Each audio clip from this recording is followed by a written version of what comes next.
चले दोस्तों, कार्रवाई को आगे बढ़ाते हैं। ऑनलाइन वाले बच्चे भी इधर ध्यान देंगे। कार्रवाई को आगे बढ़ाते हैं बहुत शानदार तरीके से, है ना।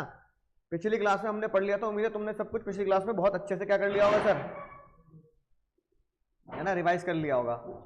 ठीक है, राइट।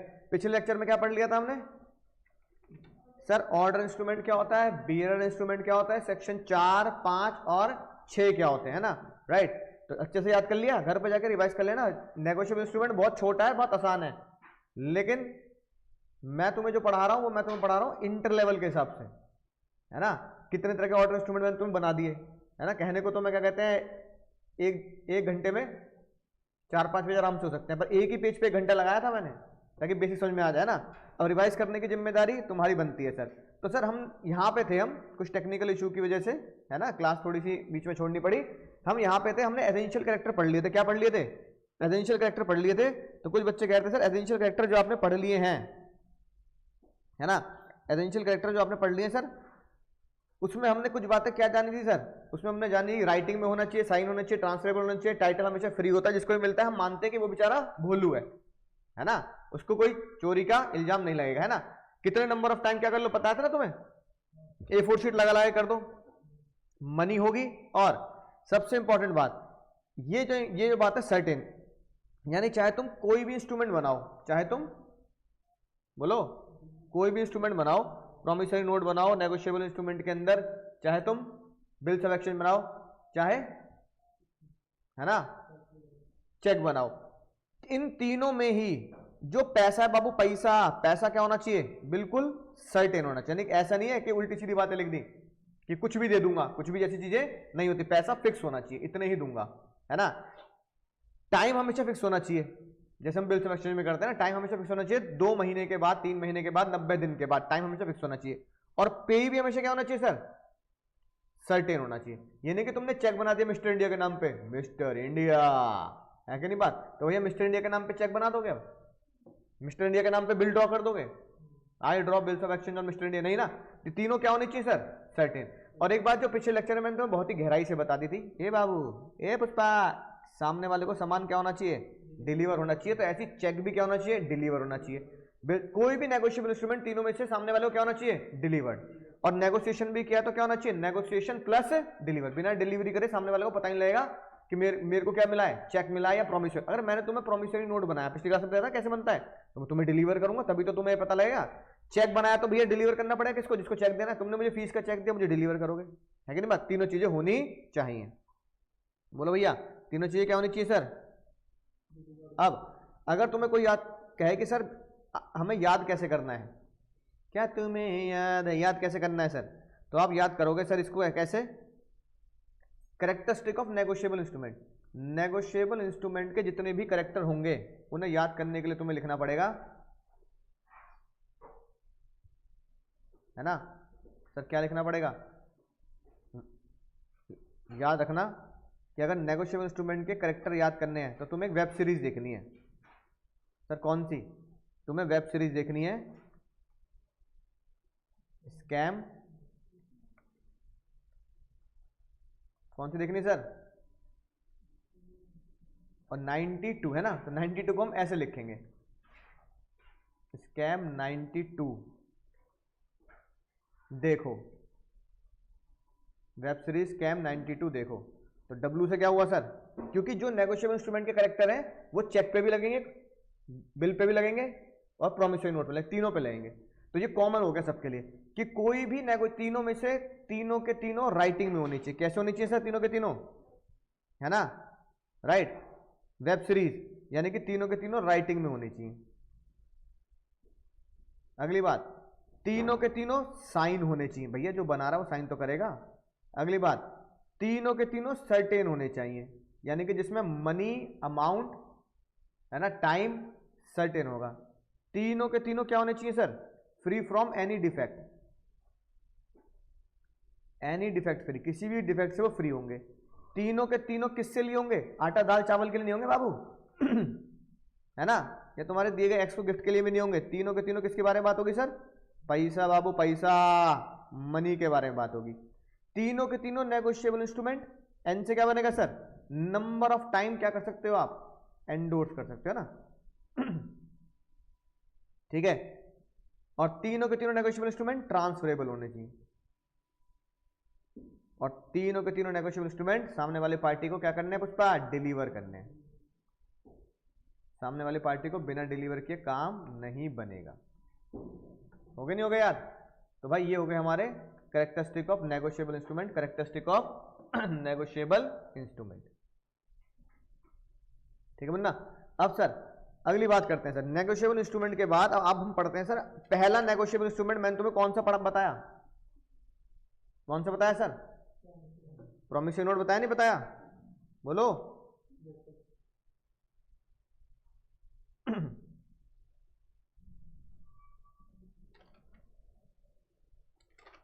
ठीक है, राइट।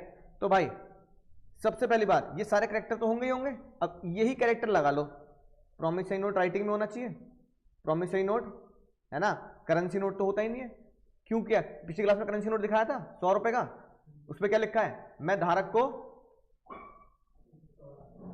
तो क्या करेंसी नोट जिसपे लिखा है मैं धारक को 100 रुपए देने का वादा करता हूं, तो क्या वो करेंसी नोट जो होगा, होश में सुन रहे हो, क्या वो करेंसी नोट जो होगा प्रॉमिसरी नोट होगा? नहीं, क्योंकि आरबीआई ने बताया है कि प्रॉमिसरी नोट नेगोशिएबल इंस्ट्रूमेंट नहीं होता। और नेगोशिएबल इंस्ट्रूमेंट एक्ट ने भी क्या बोला, सिर्फ 3 ही नेगोशिएबल इंस्ट्रूमेंट होते हैं, promissory note, bills of exchange और चेक। तो इसका मतलब हमारी जेब में पड़ा note, promissory note negotiable instrument है ना, नोट जो पड़ा है हमारी जेब में वो नेगोशिएबल इंस्ट्रूमेंट नहीं होता, वो प्रॉमिसरी नोट भी नहीं होता, भले उसके ऊपर प्रॉमिस कर रखा हो, है ना। अनकंडीशनल होगा, यानी कि कोई शर्तें नहीं लगा रखी होंगी, है ना, बिना किसी कंडीशन के आप सामने वाले को क्या दोगे सर, प्रॉमिसरी नोट दोगे। हाँ, ये जरूर हो सकता है कि तुमने सामने वाले से क्या ले रखा होगा, है ना, सामान, है ना, या फिर कोई सर्विस ले रखी होगी, साइन करना है, सम होगा सर्टेन पर्सन को होगा, ठीक है, राइट, और जिसको भी पे होगा वो बियरर इंस्ट्रूमेंट है ना, और to the bearer of the instrument, तो बियरर को भी दिया जा सकता है कि भैया जिसके हाथ में होगा मैं उसको पैसा पे कर दूंगा। तो बताओ ये जो हमने मीनिंग पढ़ा ये सारे वही तो कैरेक्टर हैं। तो सेक्शन 4 के हिसाब से ये डेफिनेशन तुम्हें जीकेपीएल करनी पड़ेगी भाई, क्या करनी पड़ेगी? अगर तुम देखो ये डेफिनेशन ही ऊपर वाले कैरेक्टर है, वेब सीरीज देखो, है ना, स्कैम 92 वेब सीरीज देखो, ये वही है कैरेक्टरिस्टिक, है कि नहीं बात, राइट। पर अब एक लाइन में पढ़ के देखते हैं कि डेफिनेशन क्या बोलती है। As per section 4 of negotiable instrument act, promissory note is the instrument in writing not being the currency note contain unconditional undertaking signed by the maker, payment to a certain sum of money only to the order of certain person or to the bearer, only to or only order of the certain person, यानी किसी को देंगे या उसके order पर देंगे, जो पिछली क्लास में हमने सीखा था ऑर्डर इंस्ट्रूमेंट और, है ना, बियरर इंस्ट्रूमेंट, राइट। तो ये डेफिनेशन है, इस डेफिनेशन को मैंने कई हिस्सों में तोड़ दिया। अगर आप देखो तो 1 2 3 4 5, है ना, 5 भागों में तोड़ा, ठीक है ना।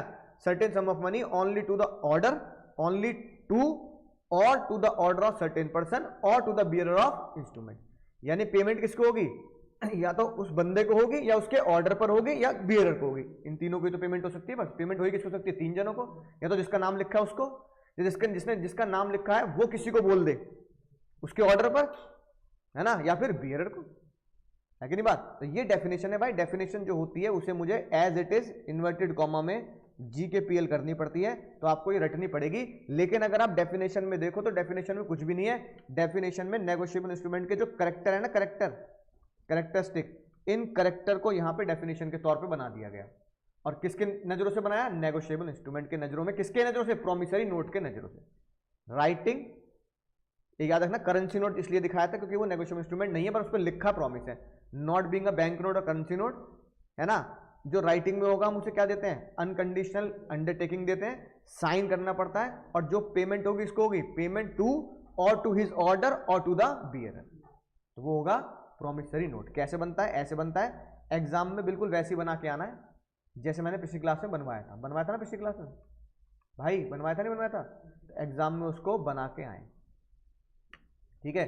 अब सर नेगोशिएबल इंस्ट्रूमेंट के अब कुछ ये बताओ, पिछली क्लास में बता दिए थे, दोबारा बताने की जरूरत नहीं। कितने लोग होते हैं प्रॉमिसरी नोट में, 2 3 1 2, एक मेकर, ड्रॉर नहीं बोलेंगे, क्या बोलेंगे, और दूसरा पे, है ना। ये ही डायग्राम एग्जाम में बना देंगे कि भैया ये ग्राहक है, ये सप्लायर है, सप्लायर ने इसको माल सप्लाई किया और इसने इसे प्रॉमिसरी नोट दे दिया, आई प्रॉमिस टू पे यू दिस रुपीज। ठीक है ना, बात समझ में आ गई? बोलो। अब सर ये सारे करेक्टरिस्टिक है, लेकिन फिर भी मैं तुम्हें थोड़ा डिटेल में ना सी इंटर के लेवल से तुम्हें बता देता हूं, एक एक करके तुम बताते जाना, मैं क्वेश्चन लिखता जाता हूं। ठीक है,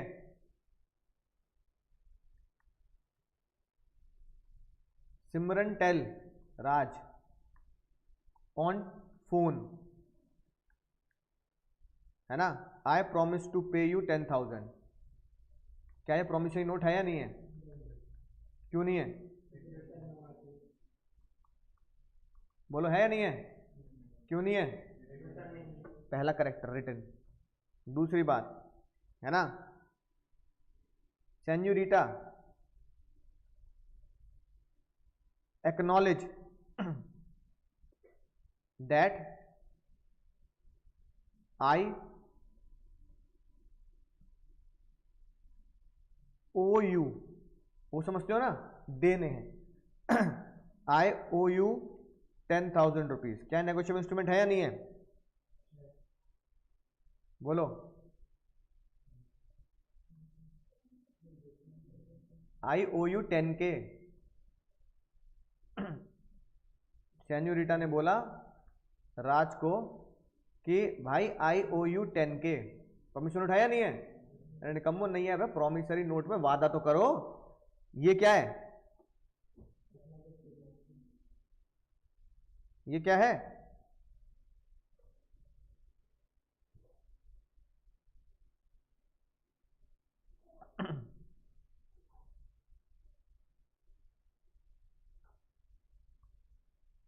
क्या है सर? ओनली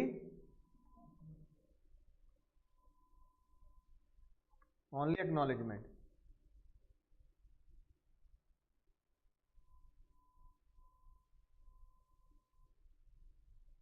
ठीक है,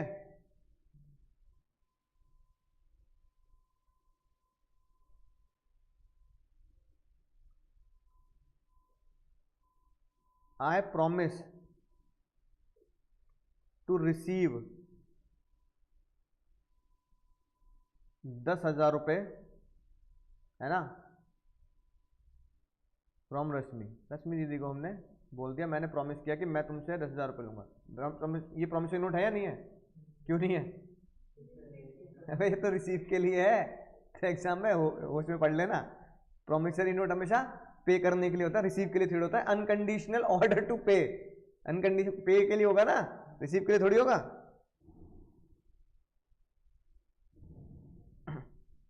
अगला, I acknowledge myself to be in debt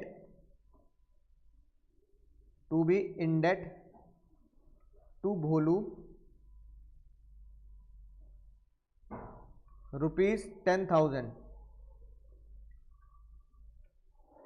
to be paid on demand. क्या है? प्रॉमिसरी नोट है या नहीं है?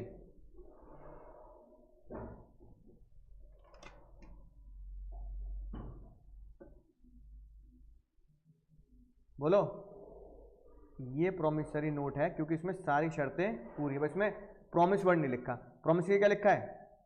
मैं एक्नॉलेज करता हूं कि मेरे ऊपर उधारी है भोलू की 10,000 रुपए की, जो मैं पेड कर दूंगा उसको ऑन डिमांड जब वो बोलेगा, तो ये भी एक प्रॉमिसरी नोट माना जाता है ना। चांद तारे लगाएंगे। ये है हाई लेवल की बात। और टुच्ची बात ये है, I promise to pay R ₹10,000। क्या है? प्रॉमिसरी नोट है। ये सबसे आसान प्रॉमिसरी नोट है। ठीक है, अगली बात, मैंने बोला I promise to pay R ₹10,000 same after my marriage. क्या है? प्रॉमिसरी नोट है या नहीं है? बोलो। क्यों नहीं है प्रॉमिसरी नोट? क्या कंडीशन है? शादी। और शादी होगी ये जरूरी है? हैं? शादी होगी जरूरी है ये? ना करे तुमसे कोई शादी? ये तुमने अपनी शक्ल देख के तुमने अपने आप को समझ लिया ऋतिक रोशन है ना करे भाई कोई शादी, तो शादी होगी पक्की होगी ये कैसे कह दिया? तो ये एक तरीके से कंडीशन भी डाल दी और एक तरीके से अनसर्टेन है। क्या है ये? तो वाले टैब पे राइटिंग नहीं आती बिल्कुल भी, चलता नहीं ढंग से पेन, है ना? राइट, अगली बात, आई promise to pay R ₹10,000 after, है ना, चालूज डेथ। क्या प्रॉमिसरी नोट है या नहीं है? बोलो।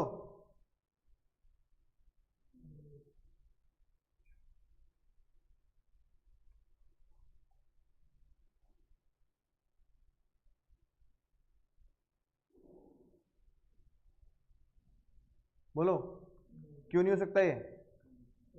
नहीं, वैसे डेथ तो सर्टेन होती है ना, होगी तो एक दिन। चलो इसमें एक चीज और जोड़ देता हूं, है ना, आई प्रॉमिस टू पे आफ्टर डी डेथ इफ चालू लेफ्ट मी एनफ मनी। अगर चालू अपनी वसीयत में मेरे नाम पे मनी कर गया तो ये वैलिड है या नहीं है? क्यों नहीं है? क्योंकि कितना पैसा है ये, हाँ, पैसा सर्टेन नहीं है। पैसा क्या नहीं है कि कितना पैसा वो छोड़ के जाएगा तो मैं कितना पैसा दे दूंगा, ना छोड़ के क्या कुछ भी हो। ठीक है, नोट करते हैं ना साथ साथ। 9 point, I promise to pay R all the sum due, जितना ड्यू है सबके सब पे कर दूंगा। बोलो, प्रॉमिसरी नोट है या नहीं है? नहीं है। कितना सम ड्यू है ये तो नहीं पता ना, तो सम सर्टेन होना चाहिए, होना चाहिए, तो कितना ड्यू है ये भी नहीं पता। कितना, जितना ड्यू होगा उतना पे कर दूंगा। अरे कितना ड्यू है तो बताओ, तो ये प्रॉमिसरी नोट वैलिड नहीं है। I promise to R to pay 10,000 rupees with interest, ब्याज के साथ दूंगा दीदी तुम्हें। Valid promise, invalid? इनवैलिड क्यों? कितना? बता तो दे निकम्मे, कितना ब्याज देगा? अरे कैरेक्टरिस्टिक ऑफ नेगोशिएबल इंस्ट्रूमेंट होश में याद रखो, ये web series scam 92। Certain money होनी चाहिए, सर्टेन बंदा भी होना चाहिए और सर्टेन टाइम भी होना चाहिए। 11वां, I promise to deliver are 10 kg आलू पटैटू। क्या प्रॉमिसरी नोट है या नहीं है? क्यों नहीं है? क्योंकि भैया प्रॉमिसरी नोट किसका होता है ना लायको? ओनली एंड ओनली पैसा बाबू, पैसा पैसे का होता है। ठीक है ना?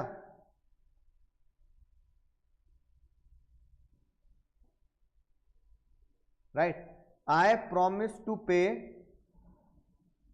10,000 rupees to R and 10 kg आलू। जब तक रहेगा समोसे में आलू, तेरे रहूंगा मेरे चालू आलू, 10 किलो आलू, साथ में पैसा भी। क्या प्रॉमिसरी नोट है या नहीं है? बोलो। 10 किलो आलू और 10,000 रुपए दूंगा। बोलो जल्दी, हो या नहीं होगा?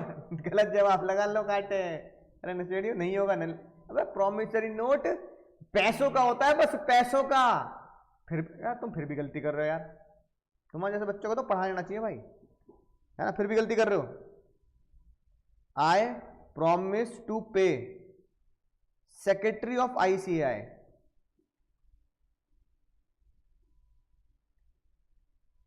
₹10,000। क्या प्रॉमिसरी नोट है या नहीं है? क्यों नहीं है? क्योंकि नाम नहीं पता। गलत जवाब लगा लो काटे। है सही है तो अपना चेक किसको दे दो? To the secretary. अरे तुमने जो अपनी फीस भरी है ICAI किसको भरी है? सेक्रेटरी। यानी पोस्ट को पैसे दिए जा सकते हैं भाई, पोस्ट के नाम से पैसे जाते हैं, है कि नहीं बात?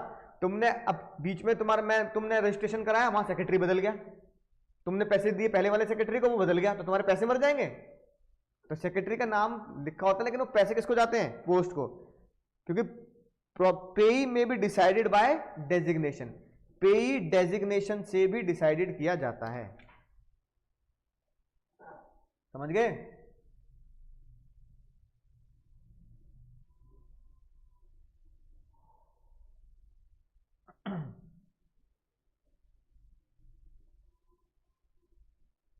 तो ये सारे भैया क्वेश्चन तुम्हारे सीए इंटर लेवल के हैं, जो प्रोमिसरी नोट पे है ना पूछे जा चुके हैं, MCQ base, case study base, one word ऐसे करके। तो तुम्हें होश में पता होना चाहिए। दिख रहा है ना, स्क्रीन पूरी दिख रही है?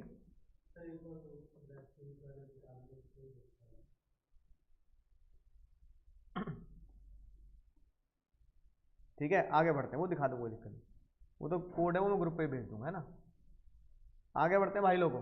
देखो क्या लिखा है, प्रोमिसरी नोट राइटिंग में होगा, इसका मैंने तुम्हें बना दिया, ओरल प्रोमिसरी नोट नहीं हो सकता। प्रोमिसरी नोट किसका होगा sir? Promise, express promise to pay. मैं एक्नॉलेज करता हूं कि मेरे ऊपर उधारी है, मैं तुम्हें इंडेट, ये लिखवा दिया मैंने तुम्हें, ये प्रोमिसरी नोट नहीं होता। डेफिनेट एंड अनकंडीशन, डेफिनेट होना चाहिए, बिल्कुल अनकंडीशन होना चाहिए। आई promise to pay 5,000 on death, as death of the certain promissory unconditional, thus P note is valid. जो मैंने तुम्हें कहा था ना डेथ वाला पॉइंट, डेथ वाला पॉइंट में क्या होगा सर? वो वैलिड हो सकता है, क्योंकि डेथ तो क्या है? सर्टेन है, ज्यादा बात। लेकिन डेथ के साथ मैंने क्या लिख दिया? अगर उसने मेरे नाम पे वसीयत छोड़ दी तो, वसीयत अनसर्टेन है ना, तो वहां वो प्रोमिसरी नोट नहीं है। ठीक है, राइट। तो performance, non performance, particular date, happening, non happening, ये सब प्रोमिसरी नोट नहीं होंगे। कंडीशन याद है ना, टाइटैनिक आएगा तो मैं वादा करता हूं दे दूंगा, भैया ऐसी कोई कंडीशन नहीं होनी चाहिए। ठीक है, अगली बात, साइन तो इंपॉर्टेंट है, साइन होगा, बिना साइन के प्रोमिसरी नोट नहीं होता। पेमेंट सिर्फ किसकी होगी? पैसा बाबू, पैसा है ना, आलू दे दूंगा, पैसे के साथ आलू दे दूंगा, प्रोमिसरी नोट नहीं होगा। ये एग्जांपल लिखवा दिया मैंने तुम्हें, है ना। घोड़ा गाड़ी दे दूंगा, ये प्रोमिसरी नोट नहीं होगा। मनी बिल्कुल क्या होना चाहिए सर? सर्टेन, पक्का होना चाहिए, पक्का मनी होना चाहिए, पक्का पैसा होना चाहिए, है कि नहीं बात? राइट, सर्टेन होना चाहिए। मैं तुम्हें देने के लिए एलिजिबल हूं, आई ओ यू, ड्यू, ये वर्ड नहीं चलेंगे। कौन से वर्ड नहीं चलेंगे? जो मैंने ऊपर लिखवा है कि ड्यू, ओ, याद आ गई बात, ये वर्ड नहीं चलेंगे। ये सारे एग्जांपल लिखवा दिए मैंने ऊपर। पार्टीज क्या होनी चाहिए? सर्टेन, यानी मेकर एंड पेई क्या होना चाहिए? सर्टेन होना चाहिए, डेफिनेट होना चाहिए, है ना। Promissory note can not be made payable to the bearer, ठीक है ना। प्रोमिसरी नोट किसको पेमेंट नहीं करता सर? ये याद रखेंगे, ये 1 नंबर 2 नंबर में पूछ लेता है कि promissory note can not be made payable to bearer, only the reserve bank of central government can make issue promissory note, है ना, पेबल टू बियरर। सिर्फ आरबीआई और सेंट्रल गवर्नमेंट ही है जो क्या कर सकती है? बियरर को पे करेगी, है ना। बात समझ में आ गई ना? और कोई पे नहीं कर सकता। ठीक है, तो कल की क्लास में लिखवाया था प्रोमिसरी नोट बियरर नहीं होता। स्टैंपिंग जरूरी है ना, राइट, यानी प्रॉपर्ली स्टैंप होना चाहिए as per the Indian stamp act. Indian stamp act के हिसाब से उसके ऊपर प्रोमिसरी नोट के ऊपर स्टैंप होनी चाहिए, है ना। और जो भी स्टैंप होगा, कई बार देखो ना, स्टैंप के आधी स्टैंप के ऊपर ऐसे साइन भी करा लेते हैं, तो स्टैंप के ऊपर जो साइन होंगे वो आधे नीचे होंगे और आधे स्टैंप के ऊपर भी होने चाहिए। बोलो भाई, समझ में आ गई बात? तो ये था सर प्रोमिसरी नोट। सारे एग्जांपल मैंने तुम्हें एक एक करके लिखवा दिए, सारे करेक्टर। अब मेरे हिसाब से अगर क्वेश्चन बनेगा तो वैसे बनेगा जैसे मैंने तुम्हें ऊपर दिखा दिया। पता कैसे? जैसे तुम्हें 13 क्वेश्चन लिखवाए, एक और ऐड कर लो, चलो उसमें 14th ऐड कर लो, डेथ वाला, है ना। 14 ऐड कर लो। आई promise to pay are on 20 days after चालू डेथ, चालू की मृत्यु के 20 दिन बाद मैं पैसे दूंगा। ये क्या होगा? वैलिड होगा, क्योंकि डेथ तो सर्टेन है, कभी भी होगी, होगी जरूर। लिख तो दिया है promise to pay are 10K, है ना, ऊपर से वही चले चला है 10,000 रुपए दूंगा ऑन, तो ये प्रोमिसरी नोट हो सकता है। बात समझ आ गई ना? अब मेरे हिसाब से एग्जाम में क्वेश्चन कैसे बनेगा? इन 14 के 14 क्वेश्चंस में से कोई भी 6 क्वेश्चन दे देगा, बता दो प्रोमिसरी नोट है या नहीं है, और 3 मार्क्स में आ जाएगा। कितने मार्क्स में आ जाएगा? मान लो कोई भी एनी कोई भी दे दिए क्वेश्चन दिए ना ऊपर 14, इसमें से कोई भी 8 क्वेश्चन दे देगा 4 मार्क्स में, तो तुम्हें क्या लिखना पड़ेगा भाई? पहला वाला कि मुझे, मैं वादा करता हूं, मैं क्या कहते हैं, फोन पे बोल देता हूं, तो तुम्हें लिखना पड़ेगा it must be in writing, oral नहीं चलेगा। उसका आंसर ये दे दिया एज पर सेक्शन 4 करके, है ना। फिर I acknowledge, I owe you, ऐसे करके ये याद कर लेना सारे सारे एग्जांपल। तो तुम्हें लिखना पड़ेगा 1 नंबर में कि ये प्रोमिसरी नोट नहीं है, इसकी वजह से नहीं है, ठीक है ना, राइट। डेथ पे दूंगा तो तुमने लिखना पड़ेगा ये प्रोमिसरी नोट है, इसकी वजह से है, क्योंकि death is definite and such is unconditional, ठीक है ना, राइट। अगला, आई प्रॉमिस टू पे यू, घोड़ा, आलू, आटा, दाल, चावल, तो तुम्हें ये वाला पॉइंट लिख के रीजन देना पड़ेगा, ठीक है ना। I promise to pay due money, I owe you some money, तो sum money, due money, certain sum नहीं होता, तो तुम्हें इसके करेक्टर से देना पड़ेगा। प्रॉमिसरी नोट बियरर नहीं होता, ये बात लिखनी पड़ेगी, है ना, राइट। तो इस तरीके से क्वेश्चन कोई भी 14 में से कोई भी 8 क्वेश्चन फिक्स हो जाएंगे एग्जाम में। बोलो भैया, बोलो, समझ गए सर, मजा आ गया सर? बोल रहे नहीं, बोल रहे, पिट के मानो में। ऐसे बनेंगे नेगोशिएबल इंस्ट्रूमेंट में प्रैक्टिकल क्वेश्चन। तो ये सारे क्वेश्चन सीए इंटर के हैं। अब क्योंकि इंटर से कहां कूद गया मामला, तो भाई अब ये थोड़ी है कि मैं क्वेश्चन नहीं पूछ सकता, ऐसे है भैया, वो इस तरह कुछ ही पूछ सकती है। अब तुम ये नहीं बोल सकते कि इंटर के क्वेश्चन क्यों, इंटर के पीवाई क्यों पूछ रहे हो। अरे जब कोर्स में तुम्हारे डल गया, अब इंटर के फाइनल के पीवाई क्यों क्या है, अब तो तुम्हारे बन गए वो पीवाई क्यों सारे। बात समझ में आ गई? बोलो भाई। बिल्स ऑफ एक्सचेंज किस सेक्शन में पढ़ा है हमने? सेक्शन 5, ठीक है। कितनी पार्टीज होती हैं, कौन, क्या क्या नाम होते हैं? ड्रॉर, ड्रॉर को मेकर भी बोल सकते हैं, लेकिन हम यहाँ मोस्टली ड्रॉर बोलते हैं। ड्रॉर, हाँ, ड्रॉर, ड्रॉई और पे। ड्रॉर कौन होता है? जो बिल बनाएगा। ड्रॉई कौन होता है? जो पैसा देगा। और पे कौन होगा? जो पैसा रिसीव करेगा। तो बिल को ड्रॉ किया जाता है एक पर्सन के ऊपर, है ना, right. Bills of exchange bearer को नहीं दिया जाता, क्या लिखोगे? Bill of exchange as per RBI, bills of exchange can not be payable to bearer. Bills of exchange bearer को नहीं दिया जाता, प्रॉमिसरी नोट भी बियरर को नहीं दिया जाता, जब तक कि सेंट्रल गवर्नमेंट या आरबीआई ना कह दे। बोलो, बात समझ में आ गई? बोलो भाई लोगों। अब एक मैं दरबार बताता हूं, तुम मुझे बताओ किसको साइन करने हैं, किसको साइन नहीं करने। अगर मैं बोलूं प्रॉमिसरी नोट, प्रॉमिसरी नोट पे किसके साइन अनिवार्य हैं? मेकर के साइन मस्ट है। भाई पता कैसे लगेगा वादा किसने किया है? एक बात आती है कौन? मेकर के साथ साथ पेई। क्या पेई के साइन होने जरूरी है प्रॉमिसरी नोट पे?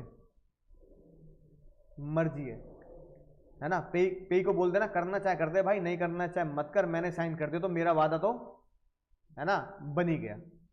एक चीज हमने क्या पढ़ी sir? Bills of exchange. Bill of exchange में 3 लोग हो गए, ड्रॉर, ड्रॉई और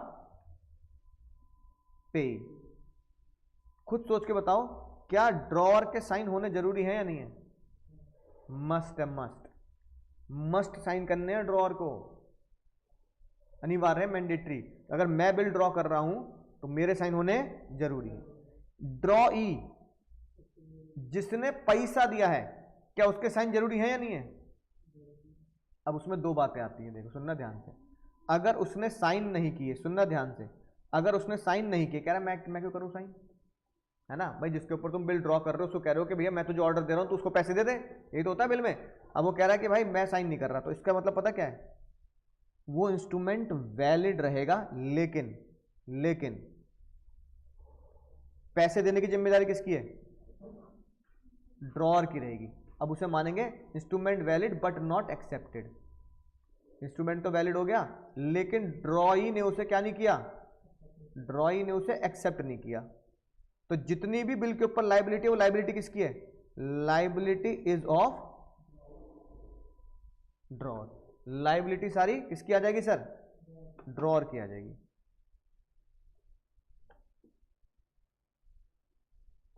किसकी लाइबिलिटी आ गई सर? ड्रॉअर की। दिख रहा है ना सही? यानी कि बिल के साइन ना होने पर ड्रॉई के द्वारा लाइबिलिटी ड्रॉअर की रहेगी और माना जाएगा बिल इज नॉट एक्सेप्टेड।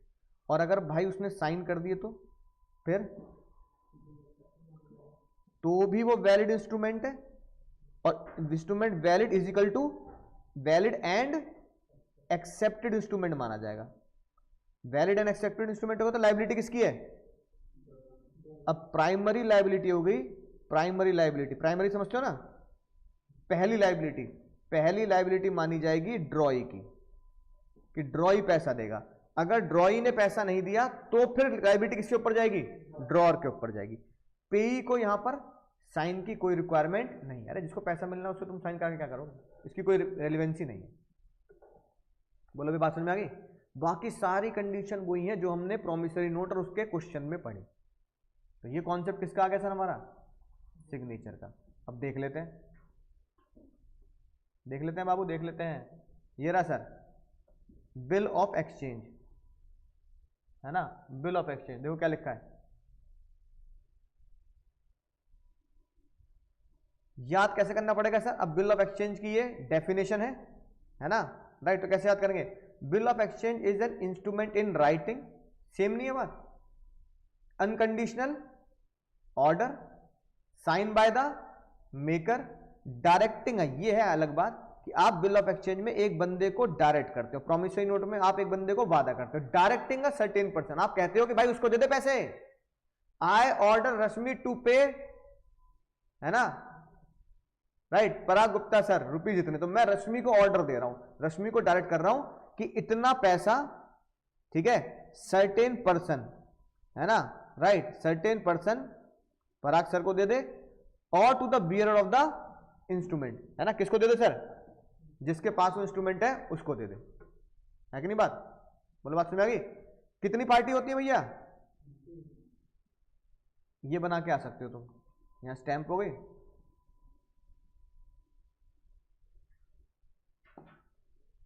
है ना। आर कौन हो गया यहां पे? पे, मिस्टर पी कौन हो गया यहां पे?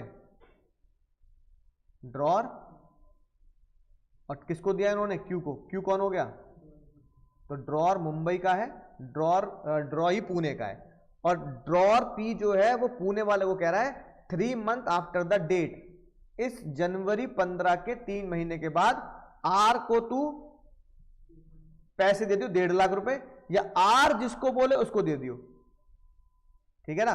और ये उसने क्या कर दिया? साइन करके एक्सेप्ट कर लिया। किसने एक्सेप्ट कर लिया? हाँ, एक्सेप्टेड, है ना, साइन।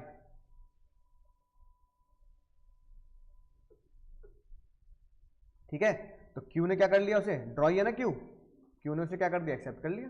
तो ये तुम एग्जाम में बनाना है, क्योंकि जब तक एग्जाम में बना के नहीं आओगे नंबर नहीं मिलेंगे भाई। तो एग्जामिनर को बढ़िया बढ़िया बना के देना कि भैया देखो मेरे को पता है इस तरीके से प्रैक्टिकल लाइफ में बिल ऑफ एक्सचेंज बनाया जाता है, और यहाँ स्टैंप लगा देंगे हम। ठीक है, कितनी पार्टी होगी भैया? ड्रॉअर जो बिल बनाएगा, ड्रॉई जिसकी जेब से पैसा जाएगा, पेई जिसको पैसा, to whom money is paid, person directed by the drawer, drawee कौन होता है? जिसको ड्रॉअर बोलता है उसे ड्रॉई बोलते हैं, और person on whose bill is drawn, जिसके ऊपर बिल ड्रॉ होता है, पर्सन जो बिल एक्सेप्ट करता है कि हाँ मैं एक्सेप्ट करता हूं, मैं पैसे देने के लिए तैयार हूं, हिज लायबिलिटी हमेशा क्या होगी? प्राइमरी। अभी तो लिखवा है, जैसे उसने साइन कर दिया उसकी लायबिलिटी क्या हो गई? प्राइमरी हो गई। प्राइमरी मतलब पहले पैसा ड्रॉई देगा, अगर ड्रॉई ने पैसे नहीं दिए पेई को, तो पेई फिर किससे मांगेगा? ड्रॉअर से मांगेगा। अगर मैंने रश्मि को बोला कि ए Munni I order you to pay rupees 10,000 to Parag Gupta sir, तो तुम भैया पहले वो तुमसे मांगेंगे, अगर तुम नहीं दोगे तो फिर लायबिलिटी मेरी हो जाएगी, प्राइमरी लायबिलिटी तुम्हारी होगी, तुमने साइन कर दिए। अगर तुमने साइन नहीं किया तो ऊपर लिखवाया मैंने, है ना, तो फिर तुम्हारी लायबिलिटी नहीं है, फिर मेरी लायबिलिटी है, बिल वैलिड रहेगा। बच्चों वाली बातें सेम। वेब सीरीज स्कैम 92 देखो, writing, express order, unconditional, sign, drawee payee, तीनों के तीनों सर्टेन होने चाहिए, इनमें से कोई भी मिस्टर इंडिया नहीं होना चाहिए, है कि नहीं बात? सम सर्टेन होना चाहिए, मनी ओनली, और स्टैम्प। अरे तुमने वेब सीरीज वाला देख लिया ना, वेब सीरीज वाला याद कर लिया, वही चिपका दो ना यहाँ, सेम बात, है कि नहीं बात? अब प्रोसेस क्या होता है? प्रोसेस पढ़ने की जरूरत नहीं, एक बार पढ़, फिर भी एक बार रीड मान लो। मिस्टर सैम है, उन्होंने बिल ड्रॉ किया, इसी बात को मैंने ऐसे लिख रखा है यहाँ पे, जो इमेज है उसको ही डिस्क्राइब कर रखा है। मिस्टर सैम उन्होंने बिल ड्रॉ किया, ठीक है, सोल्ड गुड टू मिस, है ना, रीटा, ड्रॉई को। सैम कौन हो गया? ड्रॉअर, आर कौन हो गई? ड्रॉई, ठीक है। तो भाई अब मिस्टर सैम ने जब सामान बेचा तो पैसे मांगेगा नहीं मांगेगा? तो मिस्टर सैम कह रहा है कि भैया मैं तेरे ऊपर क्या कर देता हूं, बिल ड्रॉ कर देता हूं, उसे एक्सेप्ट कर ले। बिल ऑफ एक्सचेंज जो है रीटा को दे दिया गया, और रीटा बहुत अच्छी लड़की थी, रीटा ने, मुन्नी ने, प्यारी सी ने एक्सेप्ट कर लिया, ठीक है भाई तुझे सामान खरीदा, तुझे पैसे भी दूंगी, और वो भी अनकंडीशनल। टाइटैनिक आएगा तो दूंगी, है ना, अगर उसने मेरे नाम पे पैसा छोड़ दिया तो दूंगी, बरसात हो गई तो दूंगी, ऐसी कोई कंडीशन नहीं है। मैं मान लो 2 महीने के बाद, 3 महीने के बाद मैच्योरिटी डेट आ गई, मैच्योरिटी डेट पर ड्रॉर ने क्या किया, इंस्ट्रूमेंट प्रेजेंट कर दिया ड्रॉई को, और ड्रॉई ने क्या कर दिया, पेमेंट कर दी, drawer receive the payment and transaction is complete. अब देखो इसकी बात क्या है, इसकी खास बात क्या है, इसमें मुझे बताओ ड्रॉर कौन है, ड्रॉर कौन है, सैम, बहुत बढ़िया, चलो भाई मुझे से बताओ ड्रॉई कौन है, रीटा। अगली डेंजर बात, इसमें मुझे बताओ पेई कौन है बाबू, पेई कौन है, सैम। क्या ऐसा पॉसिबल है कि बिल ऑफ एक्सचेंज में ड्रॉर और पेई सेम हो सकते हैं? बिल्कुल हो सकते हैं। अरे भैया मैं रश्मि को कह रहा हूं कि रश्मि, ये मुन्नी, है ना, आई order you to pay ₹10,000 to Parag Gupta, है ना, एंड, या फिर मैं ये तो बोल सकता हूं आई order you to pay ₹10,000 to Ankur Agarwal, to me, है कि नहीं बात? तो ड्रॉर ही पेई भी हो सकता है। इस एग्जांपल से ये बात समझ में आती है सर, ड्रॉर एंड पेई can be the same person. अरे भाई मैंने तुम्हें सामान दिया तो मैं तुम पे बिल ड्रॉ करके अपने पैसे मांग रहा हूं, मैं ये थोड़ी कह रहा हूं किसी और को तो मुझे दे दे, तो तेरे को तो देने हैं, बात खत्म हो गई। बात समझ में आई ना? ये लिखी बात, मैच्योरिटी पे जो भी पैसा ड्यू है ना, वो हो सकता है। ये है डेंजर बात, पेई मे बी द ड्रॉर और टू द थर्ड पार्टी। जो पेई है वो ड्रॉर भी हो सकता है, और जो पेई है वो कोई और भी हो सकता है। तो याद रखना ये बात, ये पूछ लेते हैं, है ना, can the drawer and the payee be same? तो आप क्या बोलोगे? Yes, a drawer and the payee is same, can be the same in the bills of exchange, क्योंकि वहीं तीन पार्टी तीन पार्टी होती है, इसमें से सेम हो सकता है। बच्चों वाली बात, डेफिनेशन जीकेपीएल करनी पड़ेगी। डेफिनेशन तो भाई क्या करें, मजबूरी है, डेफिनेशन को जीकेपीएल करना पड़ेगा। Promissory note is instrument in writing, ये मैंने ऊपर याद करे थे हमने, instrument in writing containing unconditional undertaking sign by the maker to pay certain sum of money only. किसको देना है? To the person or his order or the bearer of the instrument. बात समझ में आई? ठीक है। Bill of exchange, bill of exchange instrument in writing same, containing unconditional order same, sign by the maker, directing a certain person, ठीक है ना, ये बस एक ये वर्ड अलग है इसमें, directing a certain person to pay certain sum of money only to, only money only to उस बंदे को या उसके ऑर्डर पर या फिर beer of the instrument.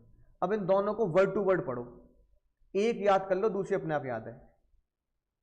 Unconditional taking sign by the maker, है ना, टू पे, ये जो मैंने यहां ग्रीन पेन से हाईलाइट किया है ना, सुनना ध्यान से, ये जो मैंने ग्रीन पेन से हाईलाइट किया है, ये बिल ऑफ एक्सचेंज में बस एक्स्ट्रा वर्ड लिखे हैं। क्या वर्ड लिखे हैं? ये बिल ऑफ एक्सचेंज में बस एक्स्ट्रा वर्ड लिखे हैं। अगर मैं ये ग्रीन पेन से हाईलाइट करने वाले ये जो एक्स्ट्रा वर्ड को डिलीट कर दूं तो ये क्या बन जाएगा? Promissory note. और इस एक्स्ट्रा वर्ड को यहां पे ऐड कर दूं तो ये क्या बन गया? समझ रहे हो? तो डेफिनेशन एक याद कर, वर्ड टू वर्ड मिला लो। इंस्ट्रूमेंट इन राइटिंग, बोलो, unconditional order, signed by the maker. अब साइंड बाय द मेकर के बाद ग्रीन वाले वर्ड ऐड कर दो तो क्या बन गया? Bill of exchange. और ग्रीन वाले वर्ड डिलीट कर दो तो क्या बन गया? Promissory note. बाकी वर्ड टू वर्ड से मुटेटिस मुटेंडिस बोलते हैं इसे, क्या बोलते हैं? क्या बोलते हैं इसे? मुटेटिस मुटेंडिस,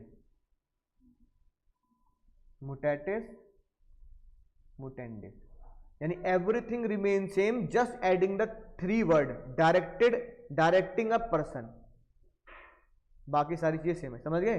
ट्रिक याद हो जाएगी, एक याद करनी है, दूसरी ऑटोमेटिक याद है। बोलो याद हो जाएगी नहीं हो जाएगी? तो ये रट्टे लगा लेंगे। पैसे के रिलेटेड बात होगी, है ना। यहां पे क्या होता है, पहला यहां पे वादा होता है, यहां पे ऑर्डर होता है, यहां पे 2 पार्टीज होती हैं, यहां पर 3 पार्टीज होती हैं। प्रोमिसरी नोट को एक्सेप्ट कराने की कोई रिक्वायरमेंट नहीं होती, यहां पे बिल ऑफ एक्सचेंज को नीड टू बी एक्सेप्टेड होता है। Promissory note can not be made payable to bearer, bills of exchange can be drawn payable to bearer, however it can be payable to bearer on demand. यहां पे payable to beer कब होगा, जब RBI या central government बोलती है ना, यहां पे हो सकता है, लेकिन ऑन डिमांड पे नहीं होगा ना। Can drawn on the other hand bill of exchange can be drawn payable to, कि ड्रॉ कर दिया कि भैया जिसके हाथ में होगा उसको पैसे दे दियो, however it can not be payable to bearer on demand, right. हालांकि आरबीआई एक्ट तो ये बोलता है कि दोनों को ही बियरर नहीं बना सकते, तो ये एग्जाम में इतना पूछा नहीं जाता कि आरबीआई ने दोनों को ही मना किया है ना। वो कह रहा है पेबल टू बियरर हो सकता है, bill of exchange can be drawn payable to bearer, यानी मैंने बिल ड्रॉ कर दिया तो किसको पेबल होगा, I order to Rashmi to pay bearer, however it can not be payable to bearer on demand, है ना। It can not be payable to bearer on demand, यानी कि डिमांड करने पर जरूरी नहीं है कि बियरर को पेबल हो जाएगा, ठीक है ना। ये कभी पेबल होगा जब उसकी सारी शर्तें क्या हो जाएंगी सर, पूरी हो जाएंगी, ठीक है ना, राइट, तभी होगा। चेक क्या होता है सर, चेक सबने देखा ऐसे ही होता है। अब देखो चेक भी बिल्स ऑफ एक्सचेंज है जो किसके ऊपर ड्रॉ किया जाता है, खतरनाक बात, ड्रॉन ऑन बैंकर, यानी कि तुम जब चेक बनाते हो तो ये क्या लिखा है, लिखा ना एसबीआई, लिखा है, लिखा, तो तुमने ये बैंक के ऊपर ड्रॉ किया है। चेक में भी कितनी पार्टी होती है, 3, एक ड्रॉर, एक पेई और एक ड्रॉई। ड्रॉई हमेशा कौन होता है, बैंक, जो पैसा देगा हमेशा कौन होगा, बैंक होगा। तो तुम एक बैंकर के ऊपर बिल ड्रॉ करते हो, तुम एक बैंकर के ऊपर चेक ड्रॉ करते हो और बैंकर को बोलते हो कि ये बंदा आएगा जिसका नाम लिखा है कि भैया अंकुर अग्रवाल के नाम का एक बंदा आएगा, मैं इस पे साइन कर देता हूं, रश्मि ने साइन कर दिया भाई इसमें कि भैया मैं इस पे साइन कर देती हूं, अंकुर अग्रवाल के नाम का बंदा आएगा, उसको दे दियो। तो रश्मि ने क्या किया, एक चेक ड्रॉ किया बैंक के ऊपर और बैंक को ये ऑर्डर दे दिया कि अंकुर अग्रवाल के नाम का जब बंदा आएगा तो मैं ये अपने साइन करके तुम्हें ऑथराइज करती हूं कि ये मैंने साइन कर दिए हैं, अब तुम अंकुर अग्रवाल के नाम के बंदे को जितने रुपए लिखे हैं, 10,000 रुपए यहां पे तो अमाउंट में आ जाएगा और यहां पे वर्ड में आ जाएगा 10,000 ओनली, जितने रुपए लिखे हैं वो उस बंदे को दे देना। तो सिग्नेचर से पता लगा कि रश्मि ने ऑर्डर दे दिया किसको, बैंक को, तो बैंक कौन हो गया, ड्रॉई। अंकुर अग्रवाल जब जाएंगे और बैंक से डिमांड करेंगे तो डिमांड करते ही, यानी cheque is payable on demand. Cheque कैसे होता है sir, payable on demand. Cheque कैसे होता है सर, पेबल ऑन डिमांड, ठीक है ना। कितने लोग हो गए, तो आप लिखोगे cheque is always payable on, यानी जब तुम कहोगे तब पेमेंट होगी, ये नहीं कि अपने आप पेमेंट हो जाएगी 2 महीने के बाद, 3 महीने के बाद, अरे ऐसे कैसे पेमेंट हो जाएगी, जब तुम बैंक को बोलोगे भाई मुझे पैसे दे तभी पेमेंट हो सकती है। Cheque is always payable on demand, ठीक है, बोलो भाई, बात समझ में आ गई। अब ये लिखा cheque is always payable on demand, तभी पे होगा, बैंकर तभी देगा जब वो प्रेजेंट करेगा बैंक को कि भाई पैसा दे दे मेरा, है ना। बैंकर कौन हो सकता है, बैंकर बैंक भी होता है और बैंकर पोस्ट ऑफिस भी हो सकता है। पोस्ट ऑफिस में लोग क्या करते हैं, खाता खुलवाते हैं, ठीक है। अब ये 2 वर्ड आए सर, एक इलेक्ट्रॉनिक इमेज यानी ट्रंकेटेड चेक और चेक इन इलेक्ट्रॉनिक फॉर्म। तो चेक इन इलेक्ट्रॉनिक फॉर्म क्या होता है सर, सिंपल सी बात, अब एक चेक को तुम क्या कर दो, एक चेक को क्या कर दो, ऑनलाइन इमेज बना दो, क्या बना दो, यानी स्कैन करा, है ना। ये बड़े बड़े बिजनेसमैन के साथ चलता है ताकि उन्हें चेक को इधर उधर ले जाने में टाइम वेस्ट ना हो। यानी कि चेक मैंने क्या किया है, चेक मैंने बनाया है इलेक्ट्रॉनिक फॉर्म में, यानी अब जो चेक मैं बना रहा हूं वो फिजिकली रखा, किसमें रखा है, जैसे अब जैसे बैंक है, पेटीएम बैंक हो गया तुम्हारा, है ना, या वॉलेट हो गया। अरे तो वॉलेट में पैसे रखे नहीं रखे, अब तुम्हें वॉलेट को सच्ची का वॉलेट थोड़ी निकाल के दिखाते हो, कैसे दिखाते हो भाई, गूगल के वॉलेट में, पेटीएम के वॉलेट में। तो जैसे इलेक्ट्रॉनिक बटुआ हो गया, वॉलेट समझते हो ना, पर्स बटुआ, जैसे इलेक्ट्रॉनिक पर्स है तुम्हारे पास, ऐसे इलेक्ट्रॉनिक चेक भी होते हैं। ये बड़े बड़े लोग इस्तेमाल करते हैं, तुम और मैं इस्तेमाल नहीं करते हैं, है ना, राइट, कि भैया इलेक्ट्रॉनिक फॉर्म में दे रहे हो, हम तो यूपीआई कर देते हैं भाई। तो बड़े बड़े लोग क्या करते हैं, इलेक्ट्रॉनिक इमेज बनाते हैं चेक की। अब इलेक्ट्रॉनिक इमेज अगर मैंने बनाई और मैंने तुम्हें पैसे देने हैं, मान लो 10 करोड़ रुपए, तो 10 इलेक्ट्रॉनिक इमेज के चेक में मेरे साइन भी तो नहीं चाहिए। तो जब मैं इलेक्ट्रॉनिक साइन करूंगा तो उसे मैं क्या बोलूंगा, क्या बोलूंगा बाबू, डिजिटल सिग्नेचर बोलते हैं। क्या बोलते हैं, डिजिटल सिग्नेचर। तो इलेक्ट्रॉनिक इमेज भी कंप्यूटर से बनाई जाती है, शॉर्ट में से बोलते हैं डीएस। डीएस सबके बनते हैं ना, जब तुम सीए फर्म में जाओगे ना तो तुम्हारी फर्म में भरे पड़े होंगे डीएस, अलग अलग अलग अलग लोगों के डीएस होंगे, है ना। एंड असिमेट्रिक क्रिप्टो सिस्टम और इलेक्ट्रॉनिक सिग्नेचर, है ना, विद और without biometric and asymmetric crypto system, ठीक है, राइट। यानी कि इलेक्ट्रॉनिक सिग्नेचर किए जाते हैं एज द केस में बी।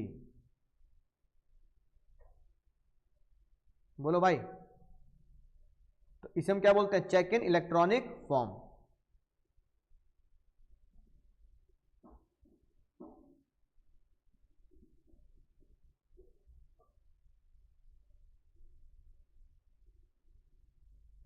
समझ गए।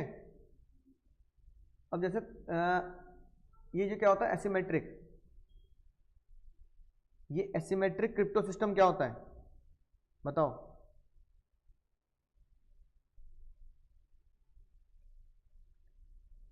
सुना है तुमने कभी,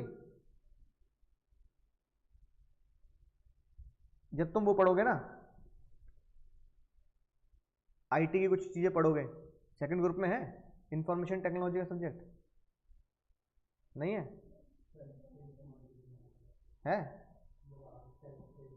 अच्छा, सेल बेस्ड मॉड्यूल में है वो, है ना। तो उसमें हालांकि यहाँ पे इतना कुछ लेना देना नहीं है, तो तुम उसमें पढ़ते हो कि एसिमेट्रिक सिस्टम क्या होता है, कुछ इलेक्ट्रॉनिक कीज बनती हैं। क्या बनती हैं, कीज, है ना, चीजों को एनकोड और डिकोड करने के लिए, एनक्रिप्शन डिक्रिप्शन करने के लिए, ठीक है, राइट। एक की बनाई जाती है पब्लिक की और एक की बनाई जाती है प्राइवेट की, समझ में। तो दो की बनाई जाती हैं, एक तो की ऐसी बनाई जाएगी कि वो क्या होगी, पब्लिक की होगी, वो तुम्हें दे दी जाएगी या तुम किसी को भी दे सकते हो। और एक दूसरी की बनाई जाती है क्या, प्राइवेट की, है ना, वो सिर्फ तुम्हारे पास होगी, तुम्हारा ही वो क्या होगा, पासवर्ड होगा, बात समझ ना।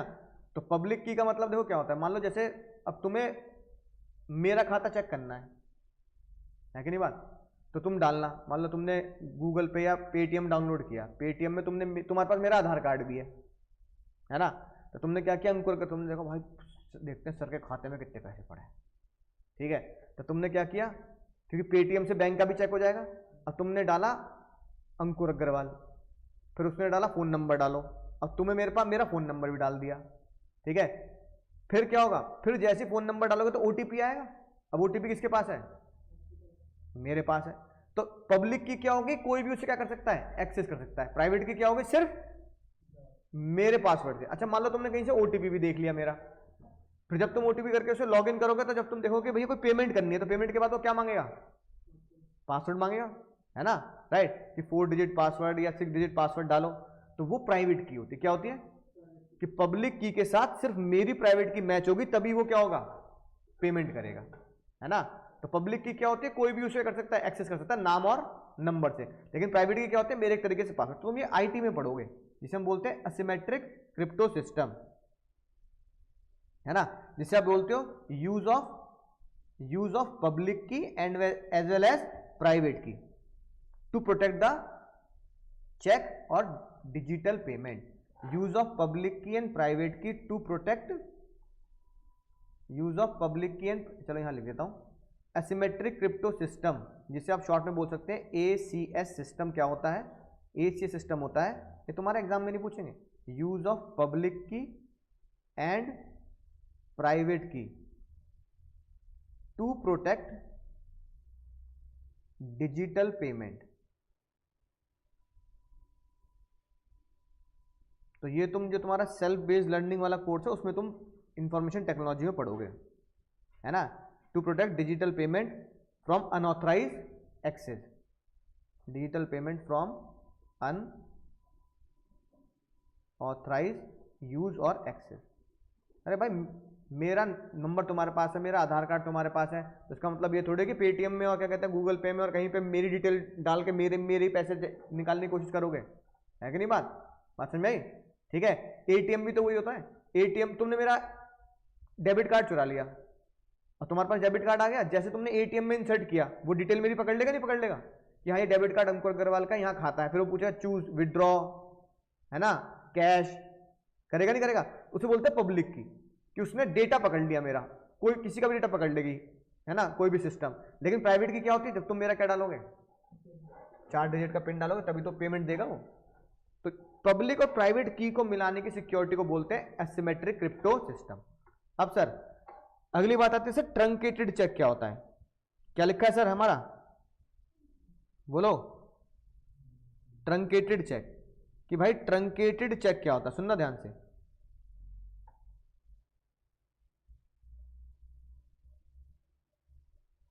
ट्रंकेटेड चेक को इस्तेमाल करता है हर कोई बैंक कई सालों से और आज भी, है ना, ताकि एक बैंक को दूसरे बैंक के चक्कर ना काटने पड़े। सर ऐसे कैसे होगा बाबू, ऐसे कैसे हो गया। अब भाई मान लो एक बालक आया मुंबई से पढ़ने, कह रहा सर आपके पास पढ़ूंगा, हॉस्टल में रहूंगा, तो उसका बैंक कहाँ होगा, बैंक कहाँ होगा, बैंक है उसका मुंबई, है कि नहीं बात। अभी हमारे क्या नाम है भाई, शिवांश, दक्ष है ना, दक्ष नहीं आ रहा आजकल, क्या चक्कर है।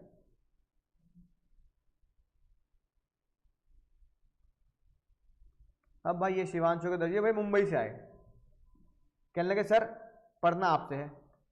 मैंने कहा ठीक है भाई फीस जमा कर दो। अब दक्ष भैया ने क्या किया, मुझे अंकुर को चेक काट दिया और मान लो 50,000, उन्होंने कहा सर फीस पूरे ग्रुप की होगी, मान लो 50,000 फीस देता हूँ मैं आपको, 50,000 रुपये का चेक काट दिया अंकुर के नाम का। ठीक है भाई अंकुर के नाम का काट दो, या हमारा कोचिंग के नाम का काट दो ना, चेक काट दिया। अब ये चेक किस बैंक का काटा उसने, मुंबई के एसबीआई ब्रांच का। किसका, अब चेक कटा एसबीआई का, तो चेक देगा क्योंकि उसका खाता किसमें है, तो कहेगा सर मेरे पास तो एसबीआई की चेक बुक है, चेक ले लो। अब एसबीआई की चेक बुक आ गई, अब उसने मुझे दे दिया। मैंने कहा भाई अब मैं चेक को भुनाने समझते हो, चेक को क्लियर कराने के लिए मैं मुंबई थोड़ी जाऊंगा, है मुंबई जाऊंगा मैंने कहा भाई इतनी दूर, कह रहा सर क्या करूं, तो पढ़ने ना हो इतनी दूर से। मैंने ये डाल दिया HDFC अपनी नोएडा ब्रांच में। मैंने कहा भाई देखो ये मुंबई से चेक आया है, कहां से आया है, मुंबई से चेक आया 50,000 रुपए का, मेरे भैया स्टूडेंट ने, यानी कि है ना, उसने मुझे पेमेंट दी है फीस, और फीस में HDFC में डाल दो भाई। अब HDFC वाले करें अरे ससुर की नाती ये क्या कर दिए हो, मुंबई से पैसे कैसे मंगाए।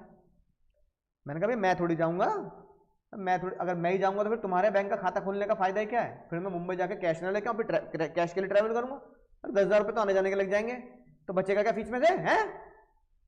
अब बताओ कैसे होगी पेमेंट भाई, समझ गए।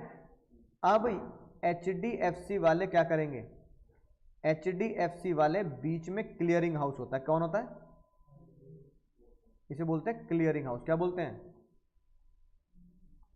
क्लियरिंग हाउस, है ना। अब HDFC वाले क्या करेंगे बोलो,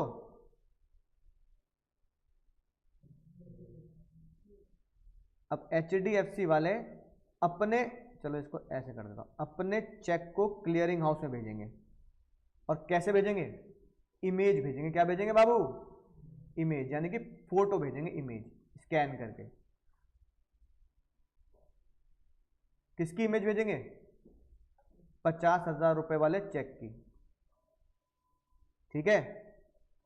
फिर ये इमेज ये किसको भेजेंगे, क्लियरिंग हाउस वाले।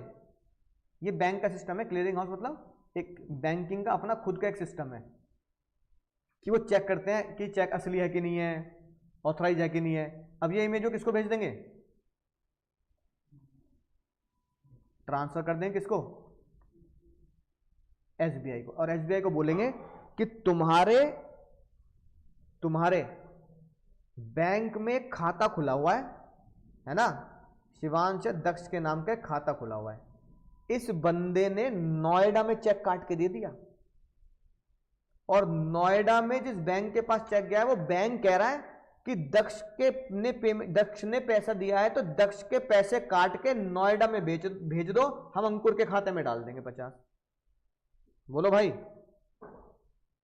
बोलो, बोल मत देना, बात समझ में आ गई? तो ऐसे तो आएगा।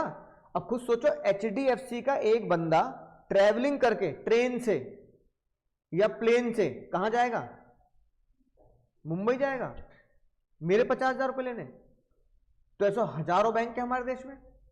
तो मुंबई में अब मान लो भैया हमारे कोचिंग के खाते में एक मुंबई से आ रहा है, एक बच्चा एमपी से आ रहा है मान लो, है ना, एक गुजरात से आ रहा है, एक लोकल से ही आ रहा है, एक गाजियाबाद से आ रहा है, दिल्ली से आ रहा है, हरियाणा से आ रहा है, तो सब क्या भेजते रहोगे? तो इतने तो बैंक के एम्प्लॉय भी नहीं है, ट्रैवलिंग एम्प्लॉय कितने रखने पड़े, खर्चा तो उससे ज्यादा हो जाएगा। और बैंक चार्ज क्या करता है, बैंक चार्जेस थोड़े से तो करता है, तो बैंक तो बंद हो जाएगा। समझ गए? अब वहां से कैसे आ जाएगी सर, बोलो जल्दी। पेइंग बैंक क्या कर देगा, बस। अब पेइंग बैंक क्या करेगा, ये इसे हम क्या बोलेंगे, पेइंग बैंक, और ये रिसीविंग बैंक। अब पेइंग बैंक यहां से यहां पर पैसा भिजवा देगा, और फिर एचडीएफसी क्या करेगा, मेरे खाते में पैसा क्या कर देगा, क्रेडिट। इसको बोलते हैं ट्रंकेटेड चेक। क्या बोलते हैं, यानी ट्रंकेटेड चेक का मतलब होता है चेक की बिल्कुल इमेज बनाकर, cheque which is truncated during the clearing cycle, उसे ट्रंकेट किया जाता है, इमेज बनाई जाती है क्लियरिंग हाउस के द्वारा, और by the bank whether paying और रिसीविंग द पेमेंट, है ना, या दोनों में से किसी भी बैंक के द्वारा। जैसे ही आप उसकी इलेक्ट्रॉनिक इमेज बना देते हो भेजने के लिए, तो अब उसकी फिजिकल मूवमेंट अब बंद कर दी जाती है, क्योंकि इलेक्ट्रॉनिक की जाती है। तो on generation of electronic image for transmission substituting the further physical movement. अब इससे क्या होगा, अब चेक को फिजिकल भेजने की जरूरत नहीं है। क्या हो गया सर, बोलो, इलेक्ट्रॉनिक इमेज से ही काम हो गया। अब यहां से पैसे आ गए, ट्रांसफर इमेज कर दी, अब ये क्या कर देंगे, ये इसको भेज देंगे, यहां भाई हमें अप्रूव कर दी, फिर यहां से पैसा यहां चला जाएगा। तो इसे हम क्या बोलते हैं, इसे आप बोलते हो truncated system, cheque truncated system. क्या बोला जाता है इसे, चेक ट्रंकेटेड सिस्टम।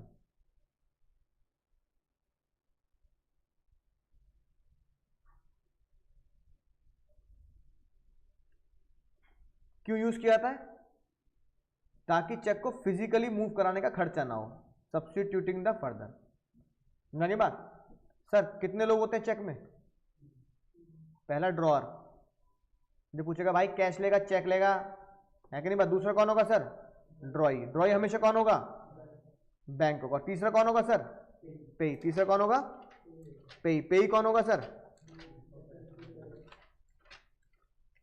है ना, जिसको चेक की पेमेंट जानी है। अब सर इसमें देखो एक चीज लिखी है, ये बताता हूं ये क्या होता है। इसमें लिखा है draw in case of need. क्या लिखा है सर,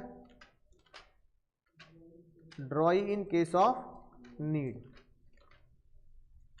अब देखो draw in case of need क्या होता है, ठीक है, पहले समझ लेते हैं फिर बात समझ में आ जाएगी।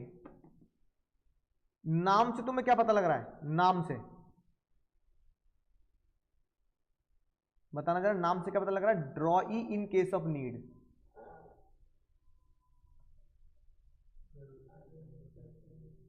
बोलो, बस जरूरत के टाइम पे कोई और पैसे दे दे, यानी एक तरीके से वो हो जाता है ना गारंटी देने वाले वो। यानी कि अगर किसी भी बिल पर, है ना, अगर बिल में एक तो ड्रॉई का नाम लिखा होगा कि भाई मैंने, जैसे आई ऑर्डर रश्मि, मैंने रश्मि को ऑर्डर कर दिया क्या, कि तू क्या कर दे, पेमेंट दे दे किसको, आई ऑर्डर रश्मि टू पे अंकुर अग्रवाल, मुझे दे दे, टू पे मी या पराग गुप्ता है ना ₹10 के। तो रश्मि कौन होगी? ड्रॉई, जिसकी जेब से क्या जाना है? पैसा जाना है। मैं ड्रॉर और पे ही हो गया। अब मेरे को रश्मि के ऊपर बहुत शक है भाई, ये मास्क लगा के आती है, चमकती है नहीं, पता लगा बाद में भाई मैं तुझे पहचानू ना पहचानू, तू मुझे पहचाना चाहे है, मुकर की बात से तू, अब तेरे ऊपर तेरे पीछे कौन भागता रहेगा? मैंने कहा गारंटी दिलवा दी, गारंटी। कहने लगे सर क्या बात कर रहे हो, गारंटी दिलवा दे मतलब? मैंने कहा अरे मतलब कि अगर तूने पैसे ना दिए तो मुझे बता मैं किससे मांगू? बहन किससे मांगू बताइयो,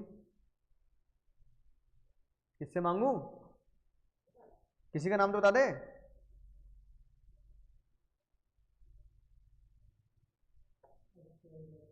हैं? अरे कोई भी दोस्त यार, मम्मी पापा, किससे मांगू ना? XYZ का बताना पड़ेगा नाम, एक्स का नाम बता दे फिर। है कौन? अरे कोई तो होगा। अरे घर में भाई बहन कोई है कि नहीं है? मम्मी पापा है कि नहीं? तो भाई का नाम क्या है, बहन का नाम क्या है? अंकित। तो अब इसने बोल दिया कि सर मैं बिल ड्रॉ कर रही हूं, साथ में रश्मि को कह रहा हूं, रश्मि के अलावा क्या कर दो सर, अंकित का नाम और लिख लो और नंबर वगैरह भी लिख लो, है ना? राइट। तो अंकित के आगे लिख दिया इन केस ऑफ नीड, बस। तो अंकित कौन हुआ? यानी अगर बिल में रश्मि, है ना, ड्रॉई का नाम लिखा है, अगर बिल में रश्मि के अलावा किसी और का नाम लिखा है, किसी और का नाम है, देन इन केस रश्मि जो ड्रॉई है, ड्रॉई नॉट गिविंग पेमेंट, अगर ड्रॉई पेमेंट ना दे या ड्रॉई बिल को क्या ना करे, एक्सेप्ट ना करे, पेमेंट ना करे या एक्सेप्ट ना करे, तो क्या होगा? तो बोलो, तो अंकित को पेमेंट करनी पड़ेगी। तो अंकित कौन हुआ? अंकित हुआ ड्रॉई इन केस ऑफ नीड, है ना? है ना? राइट। तो अंकित को बोला जाएगा draw in case of need.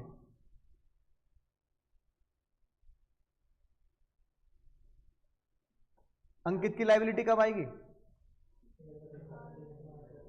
तो ये पहला पॉइंट होगा। दूसरा point, Ankit liability arises if original ड्रॉई Rashmi not paid और रश्मि नॉट एक्सेप्ट द बिल, या तो उसकी वो पेमेंट ना करे या उसको वो एक्सेप्ट ना करे। बात समझ आ गई? ये होता है draw in case of need. ठीक है। अब ये जो draw in case of need है, इसी कॉन्सेप्ट को क्या बोलते हैं सर हम? Draw in case of need. अब ये जो draw in case of need है, इसके बारे में यहां लिखी है बात कुछ छोटी सी। When the bill or an endorsement thereon name of any person given addition to the drawing, किसके साथ साथ? ड्रॉई के साथ साथ उसका किसी और का भी एडिशनल नाम दिया है, तो उसे हम draw in case of need बोलते हैं। उसकी लाइबिलिटी सेकेंडरी है, जब रश्मि पे नहीं करेगी तब वो पे करेगा। समझ गए draw in case of need का concept? Additional name in place of drawee, मेरी जगह सर इससे मांग लेना। करेक्टरिस्टिक वही, जितने भी बिल ऑफ एक्सचेंज के करेक्टर हैं वो सारे के सारे किस पे लगा दो? चेक पे लगा दो। बस चेक की एक एक्स्ट्रा बात क्या है, ये बैंक पे होता है और it is always payable on demand. तो जो करेक्टर हमने स्कैम 92 वाले हैं वो सारे किस पे लगा दो सर? चेक पे लगा दो। बोलो भैया, खोपड़ी में गई नहीं बात? ठीक है, राइट। बोलो सर खोपड़ी में चलेगी बात? तो चलो,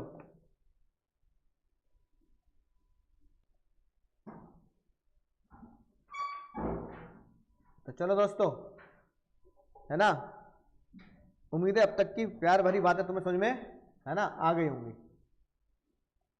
तो promissory note, bills of exchange और चेक, तीनों के बारे में बहुत गहराई से मुन्ना मुन्नी बहुत गहराई से पढ़ चुके हैं, विद एग्जाम्पल क्वेश्चन पढ़ चुके हैं।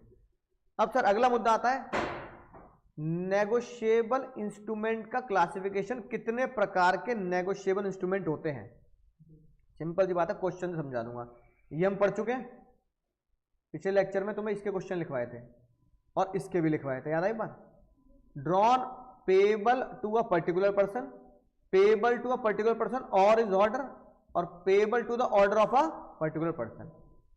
Bearer express to be so payable to bearer, यानी क्या लिखा हो सेल्फ, या फिर आखिरी एंडोर्समेंट क्या होगी हो, लास्ट एंडोर्समेंट इज एंडोर्समेंट इन, याद आ गया जाके बात, याद आ गया ना, राइट। अब सर अगला मुद्दा है सर ये inland instrument, foreign instrument, inchoate instrument और एम्बिगुअस इंस्ट्रूमेंट क्या होते हैं। इन चार के बारे में जान लेते हैं। इन चार के बारे में जान लोगे तो भाई है ना, ये मुद्दा यहीं सॉल्व हो जाएगा, ये मुद्दा यहीं सॉल्व हो जाएगा। इसके लिए कुछ दो चार बातें जाननी और जरूरी है। तो पहला सवाल मैं नहीं समझ का जवाब देते हुए, पहला सवाल है ना, अगर मैं तुम्हें बोलूं, चलो सवाल ही पहले लिखवा देता हूं कि भाई यहां पे बोला गया कि इनलैंड इंस्ट्रूमेंट कौन होता है, कौन सा इंस्ट्रूमेंट सर, इनलैंड। इनलैंड मतलब हमारे धरती का। अब सुनना ध्यान से, इनलैंड इंस्ट्रूमेंट वो इंस्ट्रूमेंट होता है, एक तो वो कहां बना हो, मेड इन इंडिया, कहां बना, तो क्या लिख देंगे सर, एक तो वो मेड इन इंडिया होना चाहिए, इंडिया में ड्रॉ किया गया, इंडिया में बनाया गया, प्लस एंड लिखा है, एंड मतलब Peleus, Peleus payable in India, India में बना हो और इंडिया में ही, बोलो जल्दी, पेबल इन इंडिया। यहां पे और लिखा है पूरी ज्यादा। एंड का मतलब होता है दोनों एक साथ, एंड का मतलब होता है क्या गाना गाओगे, गाना गाओ जन्मों के साथ ही हम, एंड का मतलब हम साथ साथ हैं, और का मतलब दोनों में से कोई भी एक, या तो तू रहेगा या मैं। अब एक पॉइंट के साथ तो एंड वर्ड लगा है, लेकिन नीचे वाली कंडीशन में और वर्ड लगा है। इसका मतलब इसके साथ ये वाला वर्ड भी हो सकता है और इसके साथ एंड के साथ ये वाला, ये तो मतलब हुआ पहले वाले के साथ या तो पेबल जोड़ दो, या पहले वाले के साथ पेबल नहीं है तो दूसरा पॉइंट जोड़ दो। इसका मतलब या तो ये वाली शर्त पूरी हो जाए या शर्त पूरी हो जाए ये वाली। कहां बनाओ, आपने किसी भी इंस्ट्रूमेंट को इंडिया में तो ड्रॉ किया हो, पिलियस साथ की साथ, अगर वो पेबल इन इंडिया नहीं है तो क्या हो सर, किसके ऊपर ड्रॉ हुआ हो, हाँ इंडिया में ड्रॉ किया हो, और ड्रॉ किस पर किया हो, draw on resident of India, जो इंडिया में रेजिडेंट हो। यानी इन दोनों में से कोई भी एक चीज पूरी हो जाए, या तो आप इससे लपेट लो या फिर आप इससे लपेट लो। अगर इन दोनों में से एक भी चीज पूरी हो जाती है तो वो इंस्ट्रूमेंट इनलैंड इंस्ट्रूमेंट कहलाया जाएगा, सेक्शन 11 के हिसाब से। क्या कहलाया जाएगा, इनलैंड इंस्ट्रूमेंट। फिर फॉरेन इंस्ट्रूमेंट क्या होगा, फॉरेन इंस्ट्रूमेंट बताओ, जो गीला नहीं है वो, जो गीला नहीं है वो कौन है, वो सूखा है, हाँ ये लिखिए बात। Foreign instrument is the instrument which is not a inland instrument, जो गीला नहीं, यानी कि जो इनलैंड नहीं वो फॉरेन इंस्ट्रूमेंट की कोई डेफिनेशन नहीं है। सिर्फ डेफिनेशन किसकी है, holding subsidy type, definition subsidiary की है, होल्डिंग की है ही नहीं। Holding company which is a company which is not a subsidiary, या फिर प्राइवेट और पब्लिक में भी, पब्लिक में तो लिखा गया public company is a company which is not a private company. ऐसी foreign instrument is the instrument which is not a सरल जीवन, बहुत सरल जीवन। दोनों बातें मैंने तुम्हें बिल्कुल तरीके से होश में लिखवा दी लॉ के हिसाब से। पूछ लूं क्वेश्चन अब, पक्का, चलो भाई लिख ली ना दोनों बातें। अब बता देना कौन सा इनलैंड है और कौन सा फॉरेन इंस्ट्रूमेंट है। पहला प्यार, बिल ड्रॉन इन दिल्ली, पूरी दादा है ना, ऑन मर्चेंट यानी व्यापारी, ऑन मर्चेंट ऑफ आगरा,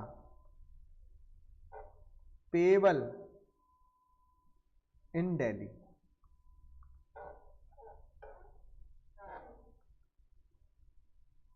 बोलो भाई, बोलो। इनलैंड का है इंडिया में बना, और तो पहला वाला पूरा किया, दूसरे वाली शर्त पूरी करी। कौन सी वाली शर्त? इंडिया में ड्रॉ, इंडिया में ही पेबल। दिल्ली इंडिया में, इंडिया दिल्ली में है? पक्का यकीन है ना? तो ऐसे क्यों देख रहे हो मुझे घूर घूर के? तो इंडिया वाली, इसका मतलब bill drawn in India, payable in India, बीच की लाइन बेकार है हमारे लिए, क्या बन गया? इनलैंड, है ना। दूसरी बात, bill drawn in Delhi,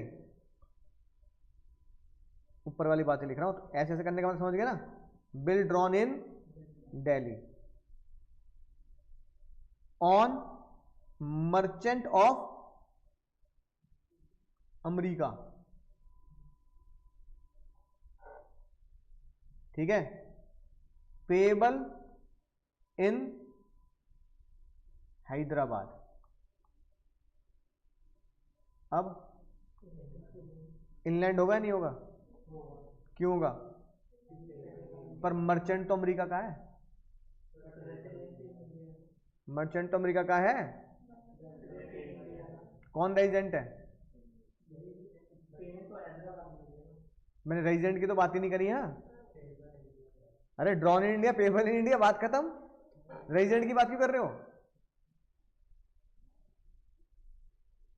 drawn in India, payable in India, resident की तो बात ही नहीं है यहां। Drawn in Delhi, payable in Hyderabad, तो ड्रॉन इन इंडिया और पेबल इन इंडिया, बात खत्म होगी। रेजिडेंट का तो कोई लोचा ही नहीं है। अब मर्चेंट कहां का है? व्यापारी अगर इंग्लैंड का भी है तो इससे हमें क्या फर्क पड़ रहा है? हमारा वो बिल क्या बना? इंग्लैंड बना, खेल खत्म। जो दो बातें लिखवाई हैं उसमें उसे पढ़ो तो पहले, उसे पढ़ के उसमें डालो तो क्वेश्चन को सॉल्यूशन अपने आप आएगा। बिल ड्रॉन इन लंदन, किस पर? On merchant of Agra. Bill drawn in London on merchant of Agra. Payable in, है ना, हैदराबाद। इनलैंड या फॉरेन? काहे फॉरेन?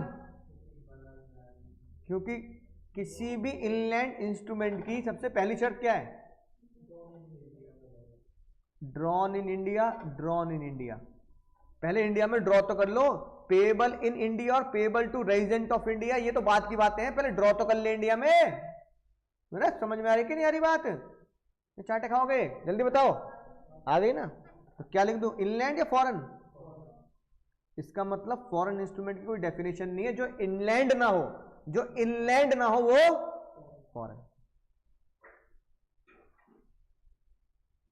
बिल ड्रॉन इन दिल्ली,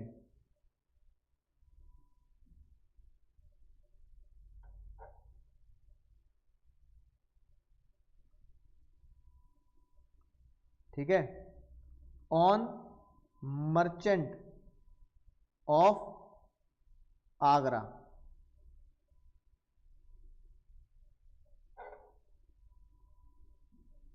राइट,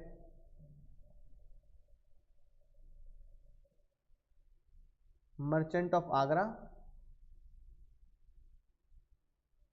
पेबल लिख देते हैं इस बार, पेबल इन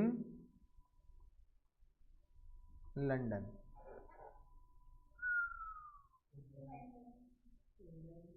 इनलैंड या फॉरेन? इनलैंड क्यों? कैसे पता लगा रेजिडेंट है? नहीं, ये ऐसे पता लगेगा कि मुझे अजम्पशन लेनी पड़ेगी। क्या लेनी पड़ेगी? कि मैंने क्या किया, मैंने जब ये वाला रूल देखा तो मुझे पता लगा बिल तो इंडिया में ड्रॉ हुआ है, लेकिन पेबल इंडिया में नहीं है। पेबल कहां पे है? लंदन में। तो मैं फिर पॉइंट 2 पे जाऊंगा, नियम 2 कहता है चेक कर इंडिया में ड्रॉ हुआ, मैंने कहा इंडिया में ड्रॉ हुआ। फिर चेक कर ड्रॉन जो है वो रेजिडेंट है या नहीं इंडिया का। अब हमें ये अजम्पशन लेनी पड़ेगी जो बंदा आगरा में व्यापार कर रहा है वो क्या है, तो मैंने बिल ड्रॉ किया ऑन रेजिडेंट ऑफ इंडिया, तो मैं यहां इसे इनलैंड मान रहा हूं, क्या अज्यूम कर अज्यूमिंग मर्चेंट ऑफ आगरा जिसके ऊपर बिल ड्रॉ किया है, मर्चेंट ऑफ आगरा जिसके ऊपर बिल ड्रॉ किया है इज रेजिडेंट ऑफ इंडिया, कि वो इंडिया का रेजिडेंट है, मैं ये मान रहा हूं भाई ये मान रहा हूं, क्या दिक्कत है। अगला सवाल, bill draw in Noida on merchant of London and payable in London. अब बता दो इनलैंड या फॉरेन, क्यों, ड्रॉन इन इंडिया तो है, अगर ड्रॉन इन इंडिया है तो या तो वो पेबल इंडिया हो, पेबल तो इंडिया है नहीं, पेबल इन लंदन है, या फिर दूसरे पॉइंट पे जाओ तो ड्रॉन इंडिया के साथ साथ वो रेजिडेंट ऑफ इंडिया पे हो। तो यहां पर मर्चेंट अगर लंदन का है तो मैं एज्यूम क्या कर रहा हूं कि वो रेजिडेंट फॉरेन का ही होगा, वहीं रहता होगा, इंडिया में नहीं आएगा रहने, तो मैं क्या करूंगा इसे फॉरेन इंस्ट्रूमेंट। बोलो समझ गए सर, मजा आ गया सर। अब इससे ऊपर कोई क्वेश्चन नहीं बनेगा, हाँ लिखना चाहो लिख देना, समझ गए क्वेश्चन भाई। अब देखो इतनी सी बात है, इतने सारे क्वेश्चन बन सकते हैं। अगर इंटर लेवल से ना पढ़ाऊं ना तो सिर्फ ये बता देता तुम्हें मैं कि भाई देखो इंडिया में ड्रॉ होगा, पेबल होगा तो मान लेना, इंडिया में ड्रॉ होगा, रेजिडेंट होगा तो मान लेना। फिर एग्जाम में जब क्वेश्चन आएंगे सी इंटर के तो तुम लेटे लेटे नजर आओगे, सर ऐसे से क्वेश्चन आ गए, समझ में नहीं आई बात, क्योंकि हमने उसको क्या नहीं पढ़ा, रट लिया, लेकिन क्या नहीं पढ़ा, अप्लाई नहीं किया। तो अप्लाई करने के लिए 5 ही क्वेश्चन बनेंगे। कितने क्वेश्चन बनेंगे भैया, ये हो गया इनलैंड इंस्ट्रूमेंट का कॉन्सेप्ट, और साथ साथ कौन सा कॉन्सेप्ट, फॉरेन इंस्ट्रूमेंट का कॉन्सेप्ट। सेक्शन 11 और 12 रट लेना भाई, सेक्शन 11 और 12 के हिसाब से ये क्वेश्चन बनेंगे। 13 होने लगा हूं मैं, ऑर्डर इंस्ट्रूमेंट और बियरर इंस्ट्रूमेंट आता, जो मैंने पिछली क्लास में तुम्हें सिखा दी थी बात, ठीक है राइट। अगला कॉन्सेप्ट आता है सर इनक्वेट इंस्ट्रूमेंट और एम्बिगुअस इंस्ट्रूमेंट, बहुत ही मजेदार कॉन्सेप्ट है, लेकिन इसको समझने से पहले एक कॉन्सेप्ट समझते हैं बहुत ही जबरदस्त। ये बताओ, जब मैंने तुम्हें सोगा पढ़ाया था, सोगा में तुम्हें मैंने एक टर्मिनोलॉजी पढ़ाई थी, भोलू। कौन बाबू, बताओ भोलू कौन होता है, हु इज भोलू, जल्दी बोलो। सोगा के हिसाब से भोलू कौन था, विराट कोहली।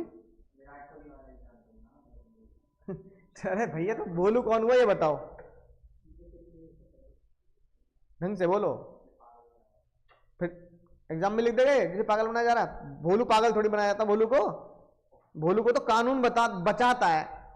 कौन होता है भोलू,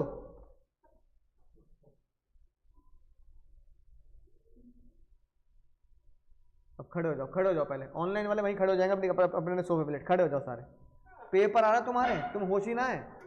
सेक्शन 27 के अंदर है तो बताएगा कौन, अच्छा तुम्हें अगर एग्जाम में क्वेश्चन आ जाए तो तुम्हें पता भी है, सेक्शन 27 पे क्वेश्चन आया तो तुम बताओगे नहीं कि भोलू कौन होता है। कौन होता है भोलू, भोलू वो होता है जो गुड फेथ बायर होता है। कौन बोलेगा इसे, who buy the good in good faith without having knowledge of the defect of seller. Bholu एक वो बंदा होता है जो गुड फेथ बायर होता है, जिसे इस बात की नॉलेज नहीं होती कि बेचने वाला चोर है। Even he does not have any, है ना, शक, अगर शक को बोलेंगे तो क्या बोलेंगे, even if he does not have any idea या does not have any information that the seller is not liable to sell the goods. ये था भोलू। भोलू की 2 शर्तें होती हैं, एक तो वो भरोसे पे सामान खरीदता है और जिससे सामान खरीदता है वो उस पर शक भी नहीं करता कि ये बेचने वाला चोर है। तो भोलू जो गुड फेथ बायर होता है, लॉ उसके फेवर में रहता है, सामान उसको ही मिलेगा। सेक्शन 27 के जितने भी एक्सेप्शन थे, उन सब एक्सेप्शन में सामान नॉन ओनर ने बेचा था और भोलू को बेचा था, तो नॉन ओनर होते हुए भी उसकी सेल वैलिड मानी गई भोलू के लिए कि भाई सामान भोलू का ही रहेगा, चाहे नॉन ओनर ने बेचा हो। सेम कॉन्सेप्ट यहां है। सेम कॉन्सेप्ट ये कहता है अगर किसी भी बंदे का जो चेक बना रहा है या कोई बिल बना रहा है उसका टाइटल डिफेक्टिव है, यानी कि नेगोशिएबल इंस्ट्रूमेंट, यानी कि चेक बनाने वाले का या बिल बनाने वाले का नेगोशिएबल इंस्ट्रूमेंट ड्रॉ करने वाले का टाइटल डिफेक्टिव है ना। यानी किसी एक बंदे ने चेक बनाया और फर्जी चेक बना दिया, नकली साइन। तुमने जैसे, तुम तो होशियार हो, कैसे तुमने पापा के साइन पापा से बढ़िया कर लेते हो, है कि नहीं बात। एक दिन जमीन जायदाद बेच दोगे पापा की, पापा को बताने लगेगा कि उनके साइन तुम ज्यादा बढ़िया कर रहे हो। तो बैंक कह रहा है कि भाई सर आप जो साइन कर रहे हो वो मैच नहीं कर रहे, जो आपके बच्चे साइन कर रहे हैं वो मैच कर रहे हैं, इतनी प्रैक्टिस कर ली तुमने पापा की साइन की। तो चेक बनाने वाले का टाइटल डिफेक्टिव है और वो चेक किसके पास चला गया, हाँ, and cheque is endorse, endorse कह दो या गिवन कह दो, डिलीवर कह दो, cheque is deliver to good faith buyer, यानी गुड फेथ रिसीवर।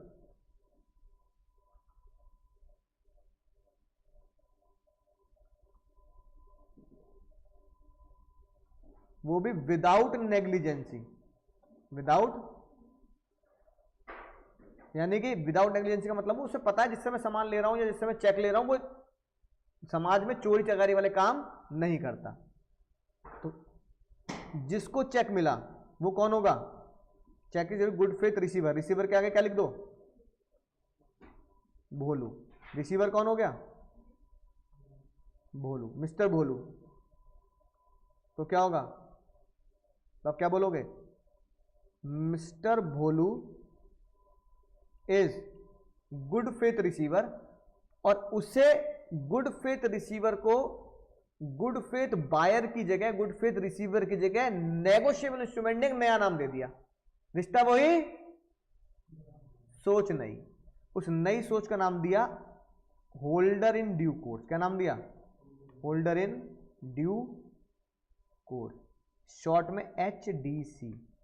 यानी mister Bholu is a holder in due course. और होल्डर इन ड्यू कोर्स कौन होता है, who receive the cheque in the good faith without negligency. Holder in due course कौन होगा, बोलो, holder in due course कौन हुआ, HDC। वो बंदा होता है जो चेक प्राप्त करता है किसमें सर, भरोसे पर, क्योंकि वो पिछले वाले चेक देने वाले को चोर नहीं मानता, और विदाउट नेग्लिजेंसी, और उसने कोई भी नेग्लिजेंसी नहीं की होती, यानी उसने पूरी जानकारी पूरी ईमानदारी से क्या की होती है सर, ली होती है कि भाई तू, तेरे को मैं जानता हूं, तो अच्छा ही बंदा है, जेन्युइन दुकानदार है, विदाउट नेग्लिजेंसी।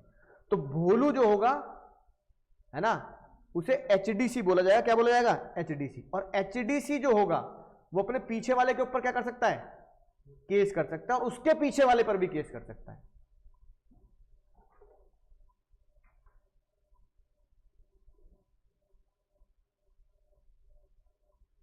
ठीक है, समझ गए। तो ये था हमारा कॉन्सेप्ट ऑफ HDC। क्या बोलते हैं इसे, कॉन्सेप्ट ऑफ HDC। अब इसका एक केस तुमसे पूछता हूं, पहले ध्यान से देखेंगे ना।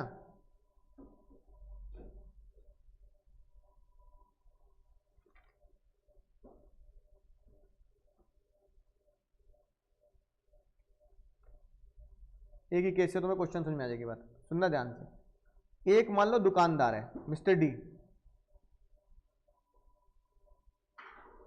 मिस्टर डी, मिस्टर दुकानदार।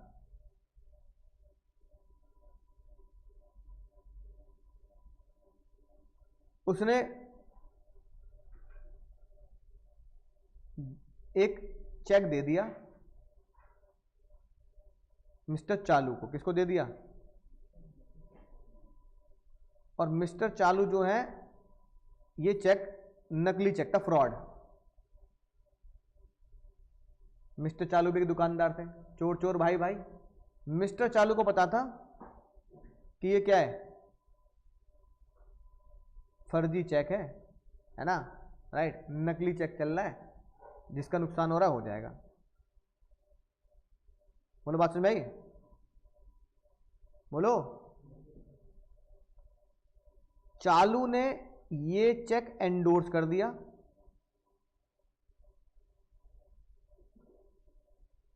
शाहरुख खान को, रिटायरमेंट में छोटे छोटे चेक चलते रहते हैं, है ना, उसको एंडोर्स कर दिया। शाहरुख एसआर के कौन था, हमारा बायर था, और जनरली ये बायर चालू की दुकान से, चालू की दुकान से क्या करता था, है ना, सामान खरीदा करता था। ये दुकानदार 1 हो गया और ये दुकानदार 2 हो गया, और चालू को क्या कर दिया, एंडोर्स कर दिया। ठीक है। सबसे पहला सवाल, क्या सी जो चालू है क्या वो HDC है? नहीं। क्यों नहीं है? क्योंकि उसको पता है पहले से वो गुड फेथ बायर नहीं है। गुड फेथ वाला कौन होता है, उसे पता नहीं होता और जो नॉन नेग्लिजेंस पे लेता है। दूसरी बात, क्या चालू धोखाधड़ी के केस में अगर खुद फंसता है तो क्या वो डी के ऊपर केस कर सकता है? नहीं कर सकता, क्योंकि चालू खुद चोर है। उसमें समझ में आ रही है बात? बोलो। अब आती है बात एसआर के। क्या एसआर के HDC है? है। एसआर के ग्राहक है, जेन्युइन ग्राहक है। बात समझ भाई? तो एसआर के क्या कर सकता है ना, HDC है। अब अगला सवाल ये आता है कि जो एसआर के है उसे हमने क्या माना, तो बताओ क्या एसआर के चालू के ऊपर केस कर सकता है? एसआर के वर्सेस सी हो सकता है? हो सकता है। अगला सवाल, क्या एसआर के वर्सेस डी हो सकता है? ये भी हो सकता है। अगर एसआर के ने ये प्रूफ कर दिया कि मैं ग्राहक कौन हूं, HDC हूं। कौन हूं? HDC। मैंने ये गुड फेथ में खरीदा है और मैंने कोई भी नेग्लिजेंसी नहीं की थी चालू से सामान खरीदते टाइम पर। मैंने उसको बिल्कुल चेक किया, जेन्युइन दुकानदार लग रहा था मुझे दूर दूर तक शक नहीं था कि ये भी नकली चेक के थ्रू या है ना इंस्ट्रूमेंट के थ्रू काम करेंगे। तो HDC का सबसे बड़ा फायदा क्या होता है कि HDC को हमारी गवर्नमेंट, हमारी कोर्ट भोलू मानकर उसको फ्रॉड के केस में बचा लेगी। वो अपने पीछे वाले का टाइटल डिफेक्टिव होता है ना, तो अगर उसके पीछे वाले का टाइटल डिफेक्टिव है तो भोलू का टाइटल डिफेक्टिव नहीं माना जाता। यानी if the defective title person give the cheque to HDC, then HDC का टाइटल डिफेक्टिव नहीं माना जाता। लेकिन यहां पे चालू का टाइटल क्या माना गया? बोलो। चालू का टाइटल डिफेक्टिव है, चालू पीछे वाले के ऊपर केस नहीं कर पाया। क्यों नहीं कर पाया? बिकॉज चालू हैज नोन द फ्रॉड, चालू has sufficient cause of fraud, because चालू हैज नोन द फ्रॉड। चालू के पास क्या है? चालू के पास फ्रॉड का सफिशिएंट कॉज है, यानी कि उसको पूरी सफिशिएंट जानकारी है। तो बोलो भैया समझ गया HDC कौन होता है? कौन होता है HDC? Who take the instrument in good faith without any negligency. If the है ना person is HDC, he can sue the previous person and also the previous to previous person. और HDC जिसको भी आगे चेक देगा वो सारे क्या माने जाएंगे? HDC गंगा है, गंगा। एक बार बंदा HDC बन गया तो आगे आने वाले सारे लोग HDC हैं, क्योंकि सब लोग ईमानदार व्यक्ति से तो चेक ले रहे हैं। अब मान लो शाहरुख खान ने ये चेक एंडोर्स कर दिया अंकुर को। शाहरुख खान ने किसको एंडोर्स कर दिया? SRK endorse to Ankur Agarwal. तो मैंने चेक किससे लिया? HDC से। तो अंकुर अग्रवाल भी क्या हो गए? HDC। एक बार गंगा में पाव धुल गए तो सबके धुल गए फिर, समझ में ये बात? तो याद रखना ये बात। अगर शाहरुख खान ने यही चेक एंडोर्स कर दिया है अंकुर अग्रवाल को, तो अंकुर अग्रवाल भी अब HDC हैं। तो 5 क्वेश्चन बन गए, 1 2 3 4 5 और ये छठा, 6 क्वेश्चन हो गए भाई तुम्हारे। 1 2 3 4 5 छठा क्वेश्चन ये। अंकुर अग्रवाल इज ऑल्सो HDC। बात समझ में आ गई? अब ये कॉन्सेप्ट हो गया सर हमारा किसका sir? Holder in due course का कॉन्सेप्ट, है ना? होल्डर इन ड्यू कोर्स का कॉन्सेप्ट। अब होल्डर इन ड्यू कोर्स का कॉन्सेप्ट क्यों पढ़ाते सर? भैया होल्डर इन ड्यू कोर्स के कॉन्सेप्ट को ही हम, है ना, यहां पर पाएंगे, कहीं ना कहीं पाएंगे, है ना? अब देखो, अब होता है इनक्वेट इंस्ट्रूमेंट। कौन सा होता है सर? Inchoate instrument. सुनना ध्यान से, इनक्वेट इंस्ट्रूमेंट वो होता है जैसे कि भाई, अब ये हमारे भाई हमारे, है ना, मैं नाम भूल गया फिर से, शिवांश, है ना? अब शिवांश भैया की जो एक्स है उससे शादी नहीं हो पा रही, कभी वो एक्स बन गई, लेकिन शिवांश भैया मोहब्बत बहुत करते थे, अभी भी करते हैं, मुस्कुराना देख लो, पोल खुलते दांत दिख जाते पीले पीले। अब मान लो सीए बनने के बाद भी उसे घर पे पहुंचे, लेकिन उसके पिताजी अब भी नहीं मान रहे। पिताजी कह रहे प्रधानमंत्री बनेगा तभी करूंगा शादी उसकी। शिवांश कह रहा है यहाँ भाई बड़े मुश्किल से सीए हैं, करिए अब तुम प्रधानमंत्री बना दो। तो पता लगा इसकी एक्स के जो पिताजी थे बहुत मोटी पार्टी, अमीर पार्टी। उन्होंने कहा ओ भाई सुन ले इधर आ, सीए बन के जितना तू कमाएगा ना उतना तो मैं तनख्वाह देता हूँ नौकर को। शिवांश कह रहा है अंबानी के परिवार में तो नहीं करवा रहे रिश्ता, कह के नहीं बात। अब शिवांश को उसके पिताजी ने एक चेक पे साइन कर दिया और कह दिया क्या क्या कह दिया? भल्ले तेरे दिमाग में जितनी फिगर है ना उससे कई गुना ज्यादा पैसा मेरे पास है, भल्ले जितना चाहे भटकना चाहे। शिवांश ने क्या किया? ले लिया या अड़ा रहा शादी पर? बोल, ले लिया। क्या खुद कह रहा ले लूंगा, चेक ले लूंगा भाई। शिवांश होशियार निकला। शिवांश ने कहा कोई बात नहीं भाई, शादी तो फिर हो जाएगी, किसी न किसी से घर वाले कराई देंगे, मैं तो भैया चेक पकड़ लेता हूं।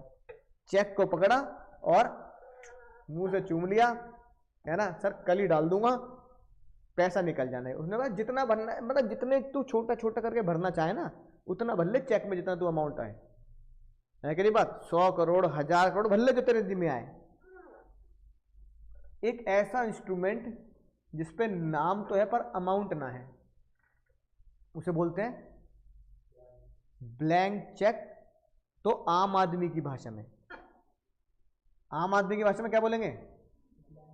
Blank cheque. ये टुच्चे लोगों की बात है, टुच्ची बात है। टेक्निकल भाषा में क्या बोलेंगे? इनक्वेट इंस्ट्रूमेंट। क्या बोलेंगे? इनक्वेट इंस्ट्रूमेंट। समझ गए ना छेड़ियो? ब्लैंक चेक आम आदमी की भाषा, इनक्वेट इंस्ट्रूमेंट। इनक्वेट का मतलब होता है अधूरा, है ना, जैसे अधूरा है उसके बिना, लेकिन फिर भी कह रहा है मैं तो पैसे ले लूंगा, कोई बात नहीं, है ना, अधूरा इंस्ट्रूमेंट। पेपर पे साइन कर दिए, पेपर पे स्टैम्प भी लग गई, और वो पेपर जो हमारा पेपर या चेक है वो ब्लैंक है या पार्शियली ब्लैंक है कि नहीं बात? और पर्सन साइन कर दिए पेपर पर, साइन कर दिए और डिलीवर कर दिया, साइन कर दिया और डिलीवर कर दिया, वो क्या बनता है sir? Inchoate instrument. Sign, stamp, blank, deliver.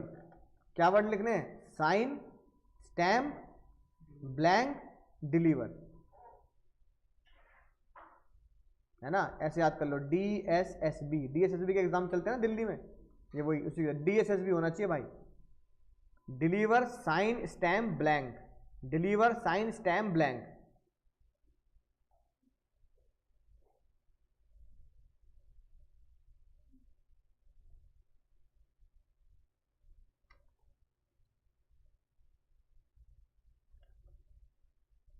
समझ गई बात? इसे हम क्या बोलेंगे सर? इनक्वेट या ब्लैंक इंस्ट्रूमेंट, इनक्वेट या ब्लैंक इंस्ट्रूमेंट। सर अब क्या होगा? अब कुछ मजेदार बातें जो तुम मुझे बताओगे, है ना। अब सवाल तो बनता है ना। अब बनते हैं भाई सीए इंटर के case laws, cases. CA inter क्यों पढ़ा रहे हो? अबे तो सीए इंटर क्यों पढ़ा रहा हूँ? एग्जाम में आएगा इसलिए पढ़ा रहा हूँ, है कि नहीं बात?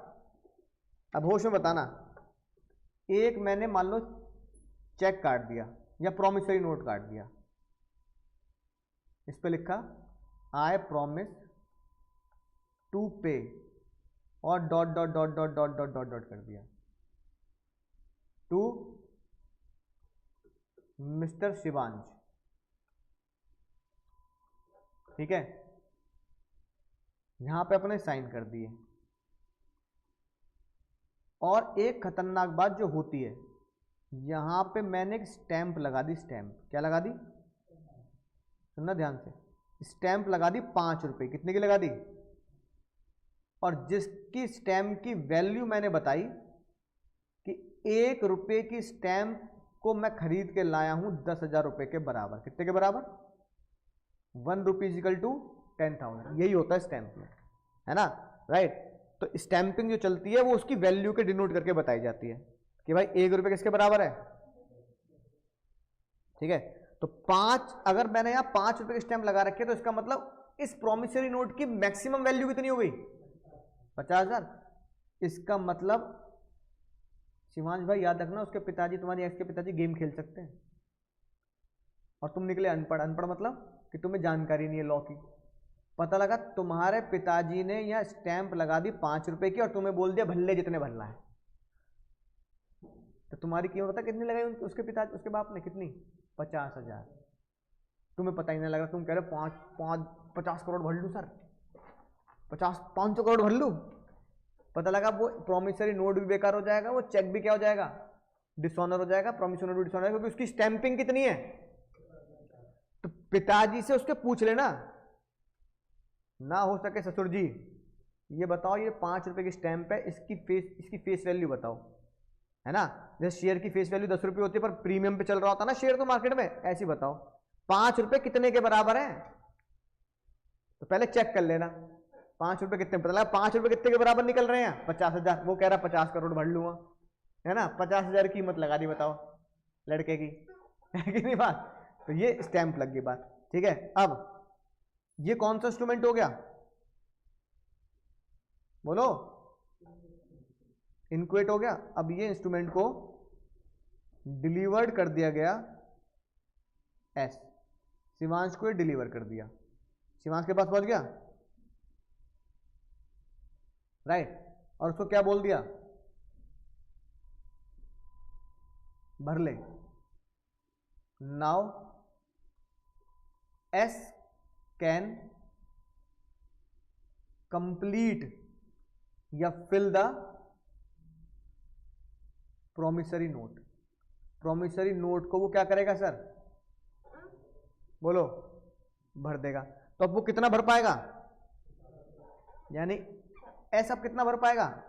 That is S only fill the amount up to 50K। अगर भाई 60 लाख 60 करोड़ भर दिए ना, ठीक है, तो सारे सपने चकनाचूर हैं। एक्स और पीटे की बिक गया ना, तू बिक गया ना 50,000 रुपए में, है ना। तुम्हें लगेगा यार 50 में नहीं बिका, बिका तो 50 करोड़ में था, लेकिन मुझे क्या पता पिताजी तेरे गेम खेल जाएंगे, है कि नहीं बात, राइट। एक्स से भी पिटेगा, ठीक है, और पैसे के पैसे भी नहीं मिलेंगे। सिर्फ 50,000 रुपए तक ही भर सकता है भाई। 30 भर ले, 40 भर ले, 45 भर ले, 50 से ऊपर नहीं भर सकता। बोलो पहला केस समझ में आया?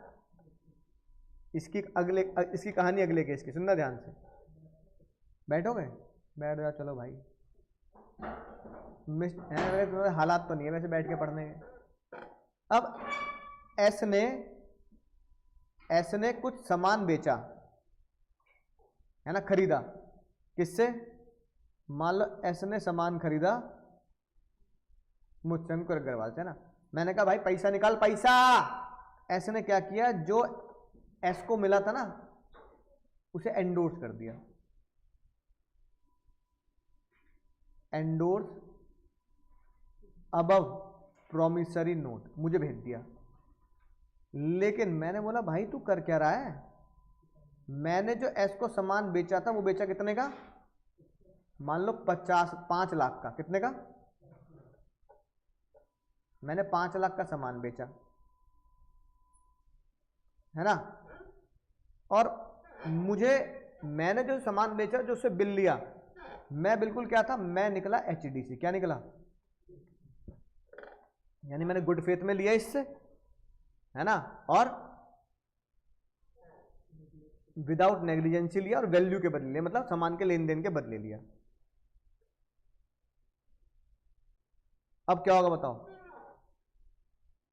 इस केस में क्या बनेगा,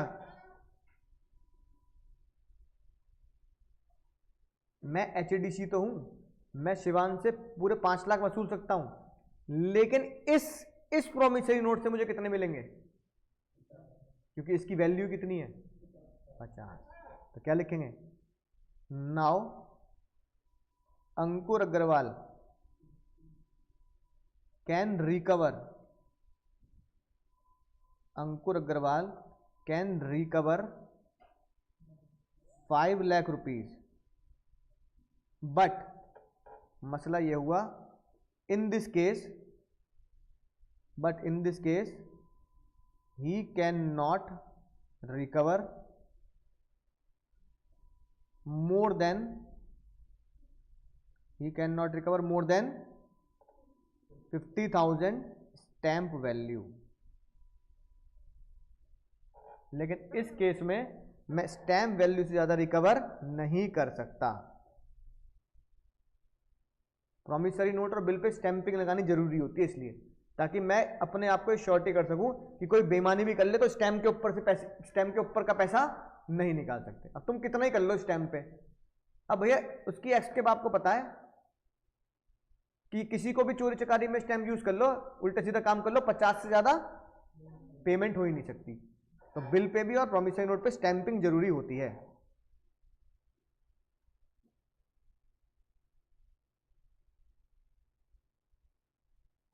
ठीक है, बात समझ में आ गई, केस समझ गए। अगला सवाल, केस 1 हो गया, केस 1 के 2 बातें हो गई हमारी, इसमें हमने एचडीसी वाला मामला यूज कर लिया ना, कि एचडीसी को भी अगर मिलेगा तो भी वो एचडीसी होकर भी स्टैम्प के ऊपर की वैल्यू नहीं वसूल सकता, उसे अब अलग से केस करना पड़ेगा उसके ऊपर कि भाई 50 तो निकाल लूंगा, 4-4.5 लाख का हिसाब किताब और दे।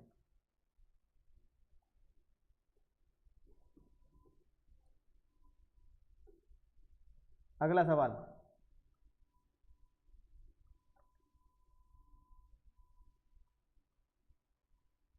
एसआर के sign and deliver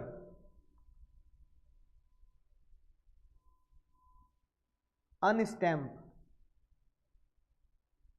instrument, unstamp blank instrument to Simran, blank instrument दे दिया सिमरन को, बताओ valid invalid, invalid, invalid inchoate instrument, invalid invalid inchoate instrument, बताओ क्यों, stamping is must, as stamp is DSS भी लिखवाया, लिखवा डिलीवर स्टैम्प साइन और ब्लैंक, तो डी एस एस बी, ये बातें होश में लिख लो, डिलीवर स्टैम्प साइन और ब्लैंक, ये चारों बातें पूरी होंगी तभी वो इनक्विड इंस्ट्रूमेंट बनेगा। दूसरा, एसआर के डिलीवर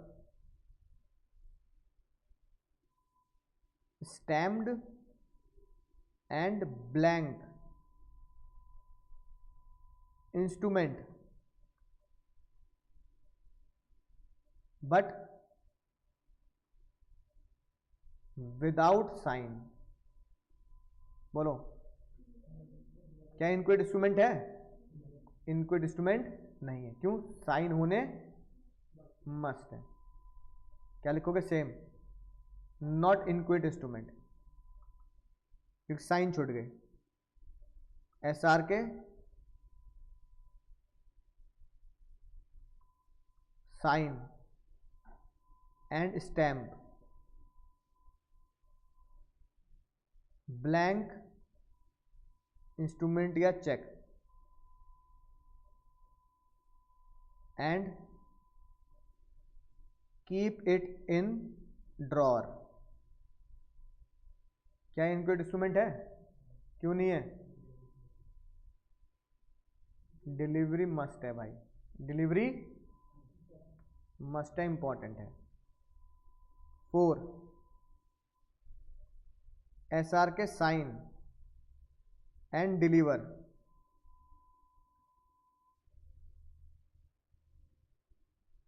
SR के sign and deliver, stamp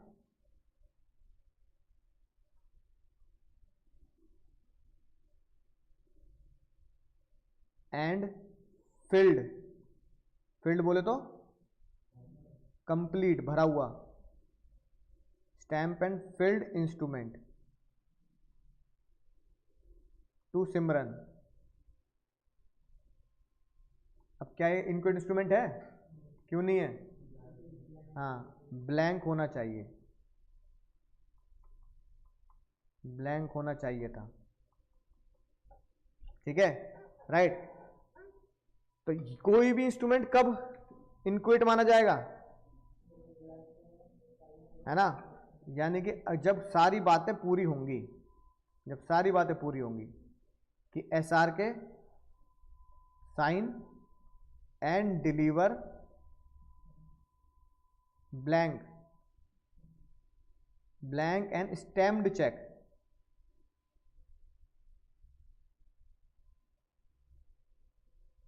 to Gauri, अपनी वाइफ को। अब बताओ ये क्या है? ये पूरा है। क्यों? डिलीवर है या नहीं है? बोलो, डिलीवर है। साइन है या नहीं है? साइन है। स्टैम्प है या नहीं है? स्टैम्प है। ब्लैंक है या नहीं है? तो DSSB इसमें लगता है, इसलिए DSSB इसमें लगता है, इसलिए क्या बन गया सर? हाँ, ये सारी बातें इसमें लगती हैं, तो ये बिल्कुल सही इंस्ट्रूमेंट है, सही इनक्वेट इंस्ट्रूमेंट है, सही इनक्वेट इंस्ट्रूमेंट है।